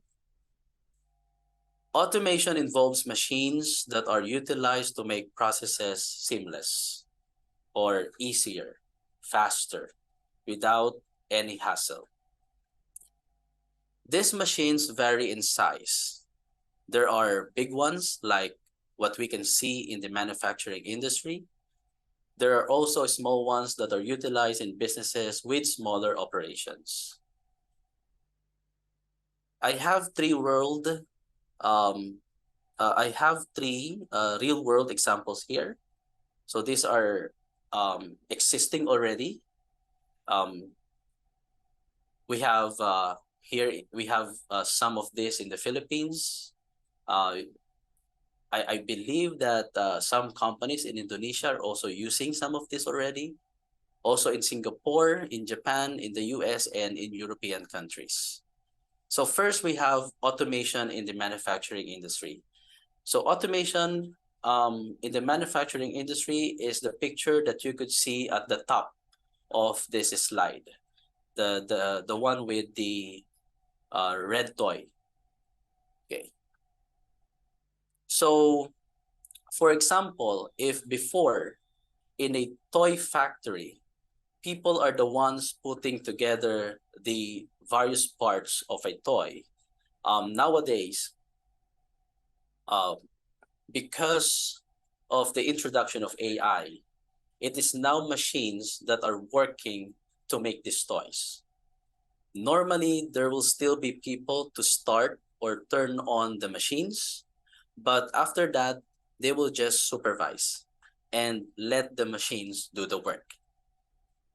So the toy, from being in the form of various pieces, will just come out as one toy from the machine. Another example is the actual check-in and check-out processes in hotels. This is the photo with the 4 panels at the bottom right of your screen. Okay. So there are already many hotels in Japan and European countries that are utilizing automated kiosks to facilitate guests who are checking in and checking out. So these kiosks are life-size computers that can identify who you are by scanning your identification card, for example, your passport, can receive payments, can give your change, and can issue your receipt as well as your key card. So all these processes without contacting an employee of that hotel. Lastly, AI is also being used in airports. What you can see on the photo on the left side of this slide, the photo with people in it, this is the automated immigration clearance system in Changi Airport in Singapore. I have been here and I have experienced how it works. You can clear the immigration without talking to a person with the use of this system. So all you have to do is to scan your passport on the panel. Then the system will take a photo of you, and then you will be asked by the system to scan your fingerprint as well as your eyes for proper identification, and then you're done. That's it. Unlike before, you have to, talk to people and they have to do everything manually. Now you can do it instantly, quicker, faster with the help of these machines. There are immigration officers standing near the area, not really to operate the machines, but to just stand by in case there will be problems, such as, for example, if the system cannot read your passport or fingerprints for whatever reason, then the officer will redirect you to their manual clearance process. So basically, humans here are just assistants in case there will be malfunctions or there will be problems with the system that operates this immigration clearance machine. But to tell you honestly, based on my observation, these incidents are very rare since they have this regular maintenance of these machines as well. So if you're going to think about it, this clearance system is really a huge help as well. We all hate standing in long lines and waiting for a very long time, right? And this is a common problem in a lot of airports. If there are travelers or frequent travelers here, you would understand what I'm saying. Okay, because in airports, there are a lot of people. There are too many people coming in and coming out the country. There are certain people who also have some illegal activities. There are also some people who have some identification problems. And if you are in a queue, if you are in a line together with that person, that will take time, right? But with the help of AI, we are able to address these certain problems. So these are some real world examples on how AI is shaping the business industry. Of course, there are many more. There are really many more, but with the limited time that we have, I can only provide some. Nevertheless, I believe that these are enough to make you realize that AI has already become a part of our world. Now, moving on with the relevance of AI in economics, because the discussion is two-part. We have the sector of business, and we have also the sector of economics.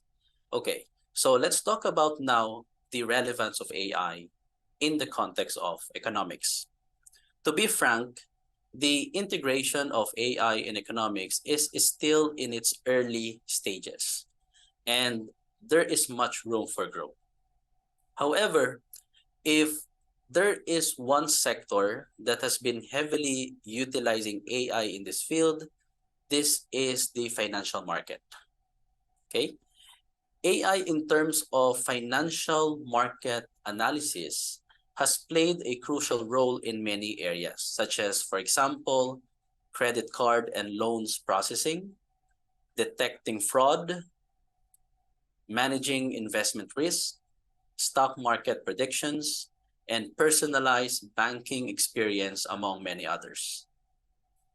In the context of credit card and loan processing, for example, AI systems have been used by lending firms, small to big corporations, to conduct a background check on loan applicants. AI systems help businesses access information about the applicant, such as if he or she has existing loans, if he or she has past loans, was he able to pay on time? Does the applicant have criminal records concerning money transactions, among many others? So it acts as a guiding tool for lending firms, including government agencies that lend money to its citizens, to determine if a person is capable of paying back the loan, since this also affects the economy as a whole. In terms of managing investment risk, AI helps in stock markets to identify which products and services are perceived to increase its value over time, and which are perceived to perform lower. AI uses products and services performance over the past years, for example, and looks into the patterns to predict how it will perform in the future. So this is the reason why the stock market is capable of showing you, if you are an investor, good investment opportunities and those bad ones. And normally, investors really use this data to make better decisions on where to put their money. These are also very important because one of the indicators that an economy is progressing, according to many studies, is if the people are getting more financially stable. And investors from that country making good financial decisions will result in that, eventually helping the economy of that country to grow. Okay, so based on all the things that I have shared, AI really has a lot of promises. And these promises are relatively positive, right? However, while AI offers immense potential, we must also understand that it has ethical and privacy considerations, meaning to say there are also challenges in utilizing it. And these challenges include biases in data, lack of personalized customer service experience in businesses that offer services to their clientele, We also have job displacement and insecurity, privacy and data security, and responsible AI utilization. Okay, so let's dig into each deeper. Okay, AI is designed to perform tasks and get things done. It is good at doing that. So we already understand that, right? However, it doesn't have feelings like humans do. When you are dealing with AI, there will be no emotions involved. And one of the foremost concerns is the potential for bias in AI algorithms. These algorithms learn from historical data. And if that data is biased, like for example, negative towards a person or a kind of person, the AI can perpetuate those biases. For instance, in financial lending, okay, biased data could lead to discrimination against certain groups. Since there are no emotions involved, if the system will say that the application is rejected due to your past activities, then you won't get the loan, even though you have already changed, even though you have already transformed into a new person. Okay, next. In the service industry, like hotels and restaurants, customers usually prefer personalized services, which can only be achieved if there will be a person-to-person interaction. For example, when you are ordering a food, if you place an order via electronic kiosk, there will be no communication, no greetings, no interaction that would make you feel welcome or would tickle your emotions. You will just click on your order, pay, eat, and go.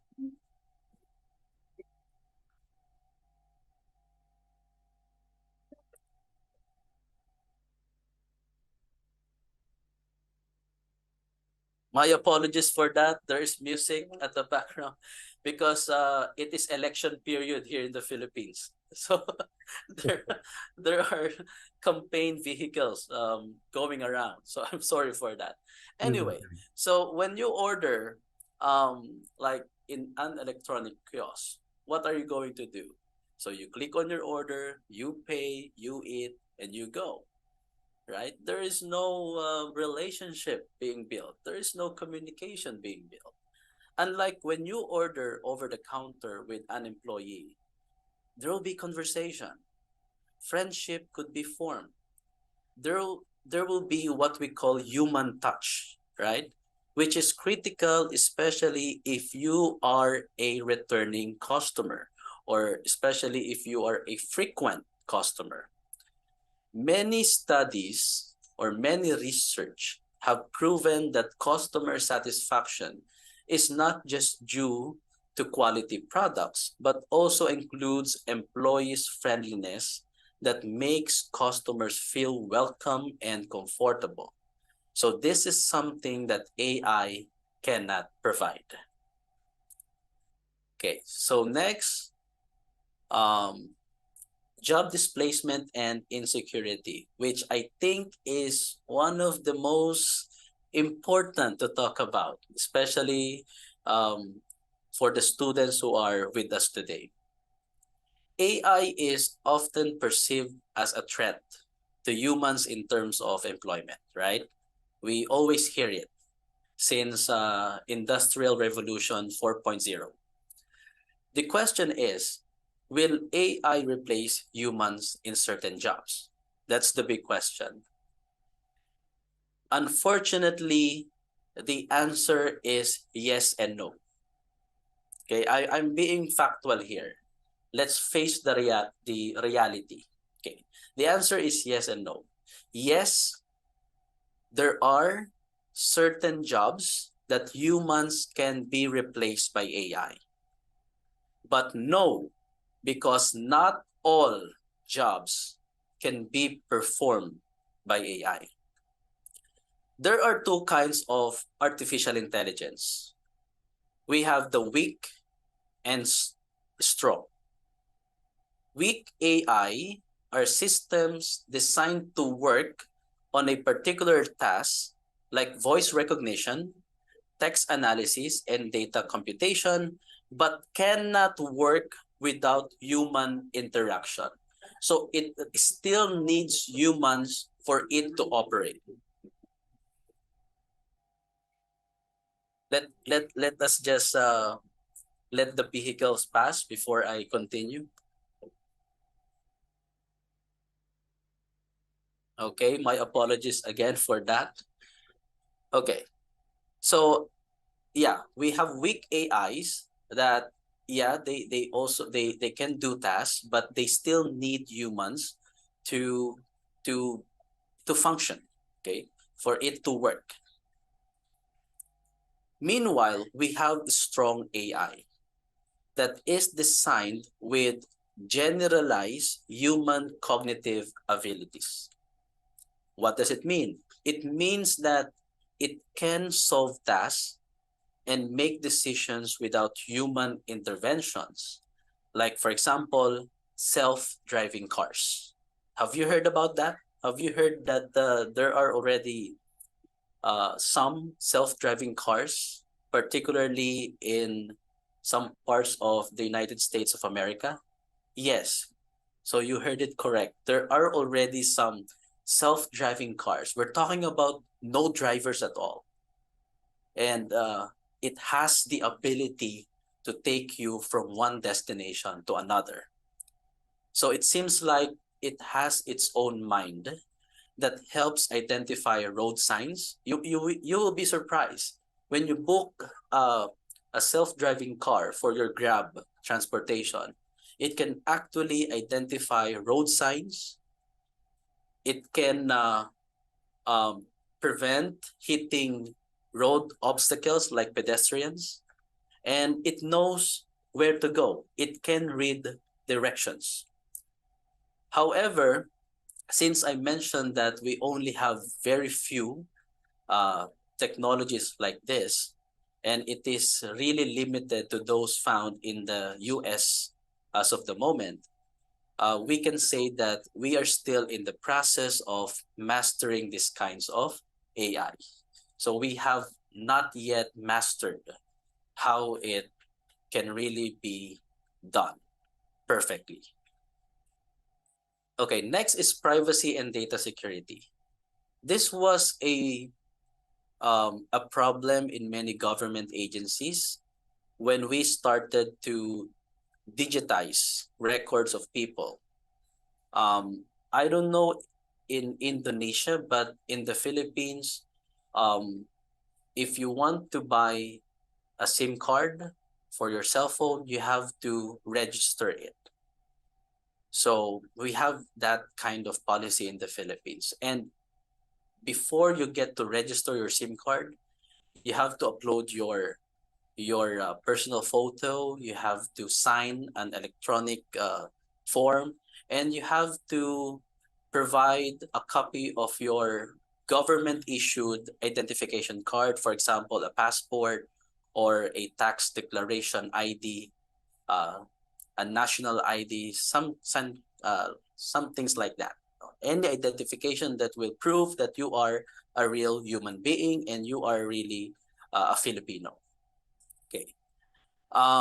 However, since we have yet to completely understand technology and AI, especially the World Wide Web, events such as identity theft, hacking, and data breach have been experienced over the years.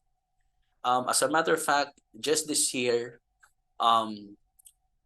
there has been a data breach in the data of the Commission on Elections here in the Philippines. Since it is election period, there are hackers who was able to hack the system of the Commission on Elections, and are reports that it is now being uploaded in the World Wide Web. And this is very alarming because we are talking about personal information of people. These are very confidential information that can be used by, you know, by bad people in terms of illegal activities. So this is also one of the challenges, that we face today as we, proceed to embracing artificial intelligence as well as industrial revolution 5.0. Okay, so lastly, we have, of course, responsible AI utilization. For us to relate, okay, well, let's talk about the education sector. Let's talk about higher education institutions. AI has been a buzzword just recently in the academe, okay, in the education sector, specifically with the introduction of ChatGPT and the likes. I will be surprised if some of you are not yet aware of ChatGPT. So it's now being really talked worldwide on how we can deal with this kind of AI tools that are accessible by anybody. Okay, as long as you have an internet and you have a device, you can actually access ChatGPT. So now there is an ongoing debate on whether we can allow our students to use ChatGPT in class activities or not. I don't know with Poliban, are you allowing your students to utilize ChatGPT? So I could see Professor saying no. Okay. So like other AI systems, ChatGPT was created, to tell you honestly, the intention of the creation of ChatGPT is really to assist students in their studies. It's really to help them, okay, access certain information with ease. So it is to improve academic performance. However, research suggests that many students are using it to cheat and commit academic dishonesty. If before, cheating is just copying from other students' work or using cheat notes during exams, now it has become digital as well. So this clearly shows that responsible AI is a challenge since it is still a question how we can regulate what is taking place virtually. Things that are happening in front of us personally in society, we can control. But things that are happening virtually, there's still a question on how we can regulate them. Anyway, we are not robots. We are human beings. So we can talk about this all day long. But until we think of solutions, these challenges will stay as problems. After all, the future is really perceived to be driven by artificial intelligence. Based on what is being observed at present, there is really no stopping AI in empowering the world. But the question is, what can we do? How can we prepare for such an AI-driven future? So I have recommendations here that I believe would help each and every one of us. So first is acceptance. As I said, the future is AI-driven, so it is up to us to accept that or to be left behind. The business world is rapidly transforming, and adaptability will enable you to navigate these changes successfully.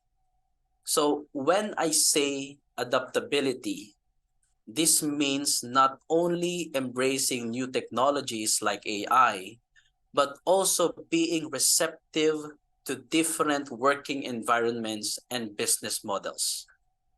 If you have a business and you are still hesitant to adopt technological advances, like for example, online payment methods, maybe because you are not used to it, think again. What you are doing is dragging your business to bankruptcy because everybody is now going digital. There are only a few who is still hesitant to embracing digitalization.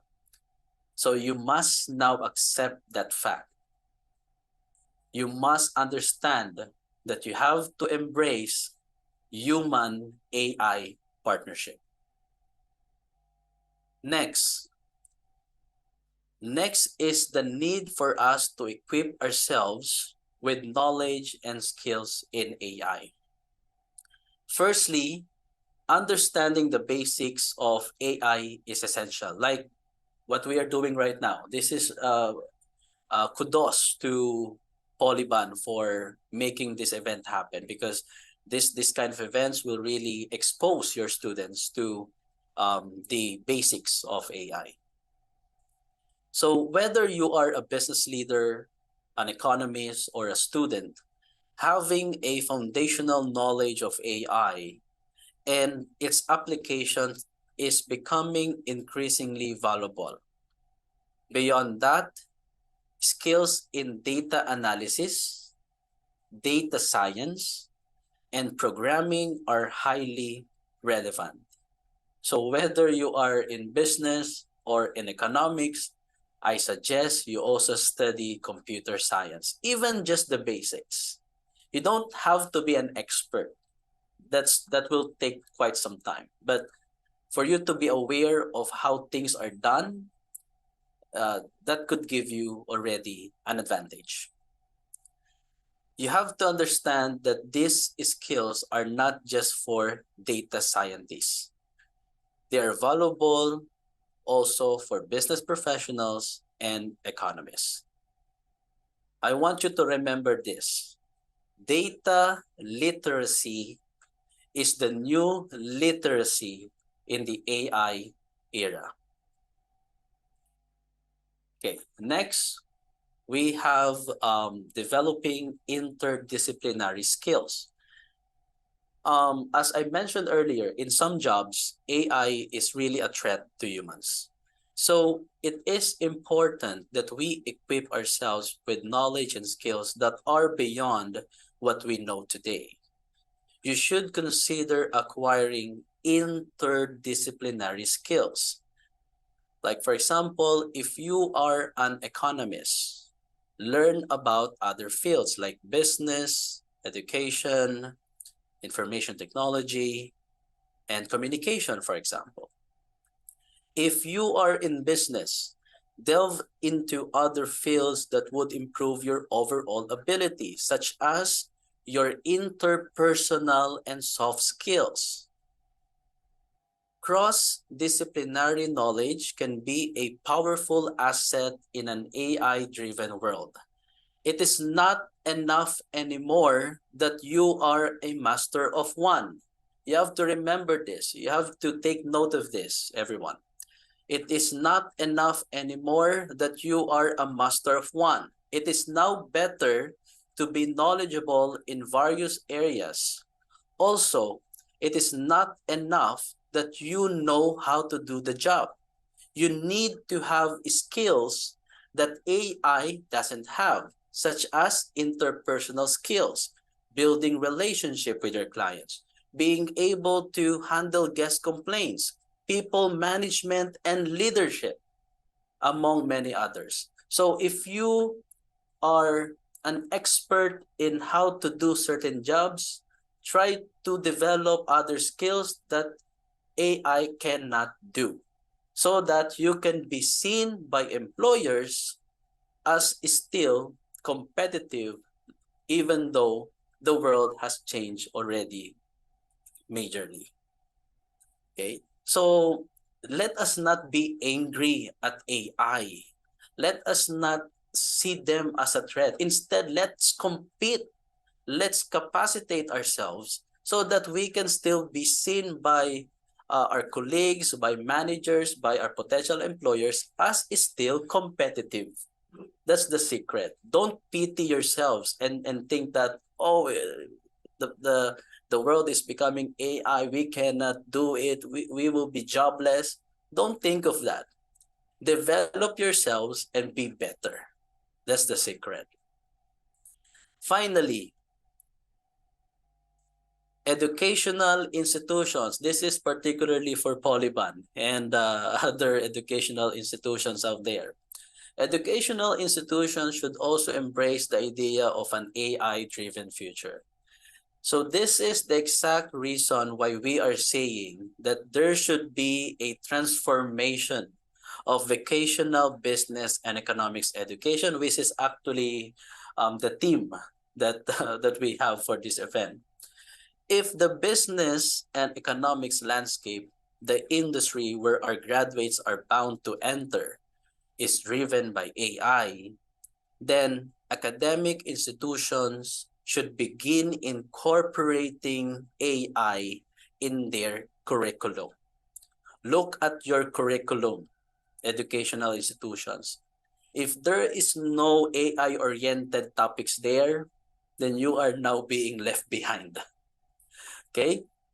The alignment of academic curricula with the industry's evolving demands driven by AI is a critical and timely need. We are expected to produce relevant and competent graduates, so it is necessary for us to do this. This reinforces the idea that education must adapt to remain relevant and equip students with the skills they need for success. All right, so I'm almost finished.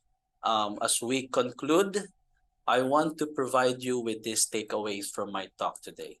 So we must keep in mind that AI utilization in business and economics have advantages and disadvantages. So we just need to balance it out and know when to use AI and when we can utilize human abilities. We also need to accept that the future is AI-driven, and there is a need for us to adapt to it to stay relevant. And although there are jobs where AI competes against us in general, AI is not really a threat to humans, but a valuable tool that can assist and enhance our capabilities. After all, it has been designed that way and not really to replace us. So continue to be curious, to learn, and to adapt. Embrace the power of AI as a tool to amplify your skills and for creating positive change in the economic and business landscapes. So this ends my talk. It was a great honor for me to be here. Thank you very much, Polytechnic Negeri Banjar Masin. And for everybody who is listening, if you want to connect with me for possible collaboration or partnership in the future, or maybe you want me to present or give a speech at your institution, here are my contact details. So again, thank you very much. You are welcome. Ladies and gentlemen, please give a huge applause for Mr. Aguilar. Excellent. It's a very incredible explanation and illustration from you, Gap. I believe that all of the audience get a lot of things, and hopefully they will also get something that they can apply in real life, especially related to this AI program. All right, now we will now have a question and answer session. We will take two questions first from the audience. Audience, if you have question, please raise your hand.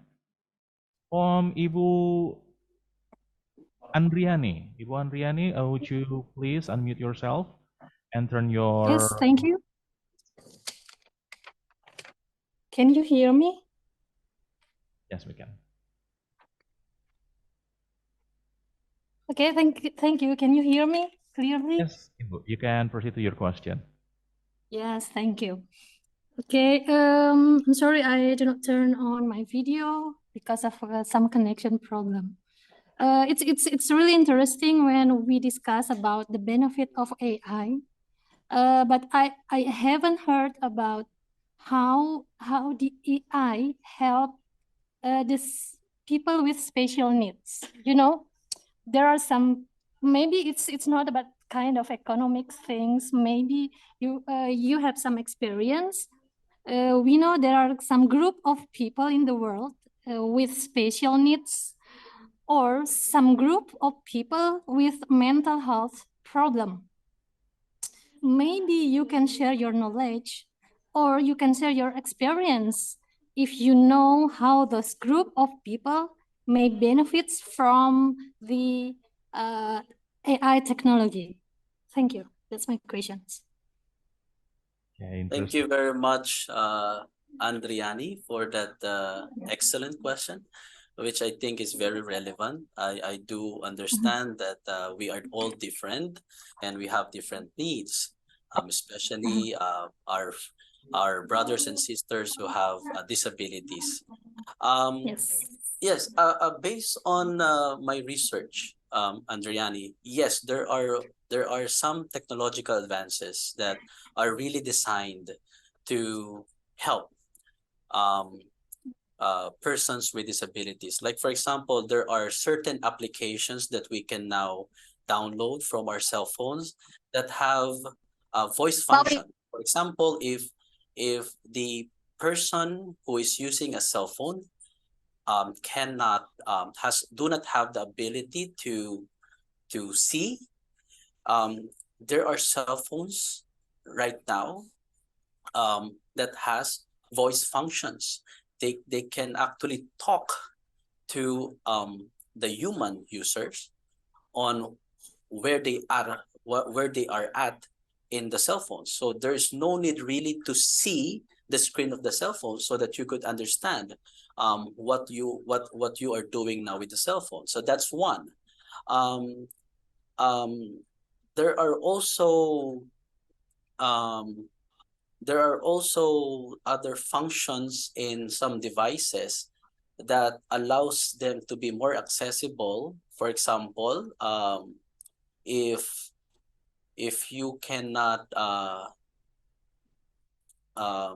how do I say this in English? Like if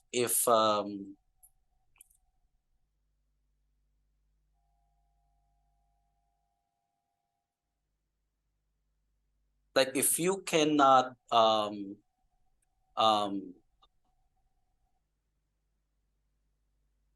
what do you call this? I couldn't explain it well. I'm thinking of the right term. It's also one of the senses. It's like if you cannot speak, like there are certain buttons that you could push in devices. But yeah, let me just go back to my example earlier. Yeah, there are certain functions for people who cannot see. There are voice functions already in some devices, so that that could help them hear what the devices are functioning. So yeah, that's one that I could share, Andriani. I hope that I was able to answer the question. Yes. What about people with mental health problem? Do you think you have some experience? I can help people with mental health problem. Oh, that is something that I have not done. Maybe it's difficult, yeah. Yeah, it's difficult, but I am hearing some efforts already. Some companies, I think, are now developing certain applications that would really attempt cure mental health problems. But since mental health is also very new to us, although it has been happening for over the centuries, it is only new to, for example, in the education sector. Before, we are not really talking about it more often, but now it's being talked about. So yes, there are some efforts by companies building applications that would help mental health, but I agree with you. It will take time because it is somehow difficult because mental health could be in different forms. There is basic mental health problems. There are also extreme mental health problems. But I think there are already efforts by big companies in terms of that. Yes. Yes, thank you very much. Thank you very much, Andriani. Yes. Okay, very interesting question, that one, Ibu. Okay, now we will have another question from the audience. Anybody? Please raise your hands. Yes. Who is that? Can you please raise your hands again?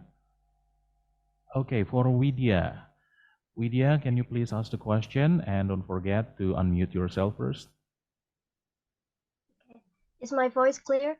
Yes, we can hear your voice, Widya. Okay, so my name is Vidya. I'm from Management Informatics program. So my question is, what if the society wasn't really accept the change about this AI thing? What do you think of it? Is there any problem? Is there any solution of this problem? Thank you very much, sir. Thank you very much. A very interesting question as well. Well, my very opinionated because I think that, like what I've said earlier in my talk, the future is really AI driven. So if a country is hesitant to embrace AI, then that country will be left behind. Like, for example, in terms of trading, trading is being done now online. So if you are still into cash transactions, then which country would you trade with if they are now doing digital trading? So you'll be left behind. So you will be an island in the future. Like you cannot communicate anymore with other countries. You cannot make transactions anymore because you are still traditional. So it is not really smart to reject that AI is really part of everything that we do now, because that is just how the world works now. So like, for example, what we are doing now, look at this technology that we are using. If we are still traditional, we cannot attract as many participants like this. Attendees in conferences, in seminars would be very limited. International seminars would be very inaccessible because it will be very expensive. So if your country is hesitant to this kind of technological advances, then how can you maximize your results? So it is not really advisable. It will be very detrimental to that country's economy if they will still reject the fact that the future is AI. Thank you. Right, thank you very much. Maybe one more question from the audience. Okay, I see somebody's raising their hands. Can you please raise your hands again so we can read aloud your name? Okay, okay, the screen goes out. Who was it raising the hands? Okay, it's just blinked like for a fraction of a second. We couldn't catch it. All right, while waiting for the others, there is a question here. There is a question from the chat box. I would like to read one of the questions from the chat box. The question is from Shelly Angelica, also a student from Poliban. Permission to ask how artificial intelligence can change the fundamental structure of the global economy, and what impact will it have on developing and developed countries? Okay. And there is another question from her. And how can artificial intelligence create new innovation in business and influence company growth strategies? Okay, probably that's the question. I'm sorry, can you please repeat the first question, Professor? Okay, the first question is, how artificial intelligence can change the fundamental structure of global economy, and what impact will it have on developing and developed countries? Okay, thank you. Well, it has a lot of potential impacts to the global economy, particularly in terms of the financial capability of each country. We all know that each country has different capabilities in terms of finances. Some has the money, some do not. So, for example, self-driving cars. If self-driving cars is the future, then developed countries can actually have this kind of AI technologies. But how about those developing countries that do not have the finances to support? So if there would be a consensus globally that each country should be able to adopt AI, then it will change in terms of support systems. Developed countries will now be tasked to support developing countries so that they would be able to adapt to this AI-driven future. So I think that if there would be like a consensus in terms of that, then there would be more cooperation. There will be more support coming from developed countries to make sure that not just developed countries are able to adopt AI, but also developing countries. But if there will be no consensus, there will be no agreements that the whole world should be able to adapt to it, then developing countries will surely be left behind. That is really the problem, because they don't have the financial capability to catch up with the developments of those that are considered rich. So that is one way that AI future could affect the global economy. And then, Professor, the second one, please. All right, the second one, still from the same asker. How can artificial intelligence create new innovations in business and influence company growth strategies? Okay. I believe that I have already provided some real-world examples on how AI can be used in businesses. Like we have certain technological advances that could help us promote products and services, like recommendation systems. We also have chatbots that could fasten communication between the establishments and potential customers. Because, you know, all the things that I've mentioned, even though these are airports, these are manufacturing industry, these are in the tourism and hospitality, these are all businesses, but in different forms. So surely in almost all aspects, AI could help our businesses to be more sustainable. But if there is one area that I think AI cannot really outperform humans, it's probably leadership. It's probably leadership, managing people. So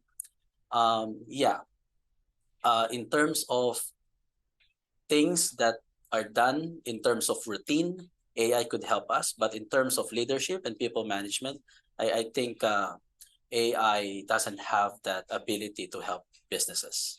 Thank you. Okay, you are welcome. Okay, thank you very much, Gab. Ladies and gentlemen, would you please again give a huge applause for incredible explanation and the illustration. It's such a wonderful to hear from you, and hopefully we can continue this topic probably in different event. But all yes, right, I would be glad to. Thank you. All right, now as an appreciation from the State Polytechnic of Banjarmasin, we would like to present a certificate for you, sir. Okay, please, operator, to display the certificate.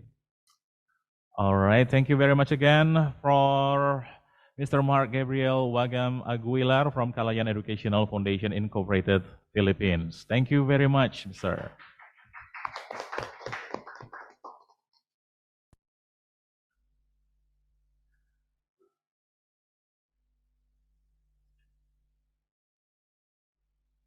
Okay, dear ladies and gentlemen, presenters and participants, that will conclude our agenda for today. We would like to thank all presenters again, Professor Mira and Mr. Aguilar, for the amazing and powerful presentation. Hopefully, what has been shared here will be beneficial for all of us and can be applied in our line of work. Ladies and gentlemen, one more time, would you please give an applause again for our outstanding presenters. Okay, after this, I would like to announce the names of the participants that would get the souvenirs from the committee. There were several participants who asked a question, but we will just share the souvenir for not all of them, but for some. Yes. All right. The first is, I cannot get your full name, but hopefully your nickname will suffice. The first is from Mina, and then the second for Ibu Andriani. The third is from Shelly, and then Fabriana, and finally from Dafa. Congratulations to all participants who got the souvenirs. And the souvenirs can be taken in the UPA Bahasa later on. We will contact you later on today. All right, that's all from me. Thank you very much. And then after that, I will give it back to the MC. Thank you very much. Assalamualaikum warahmatullahi wabarakatuh.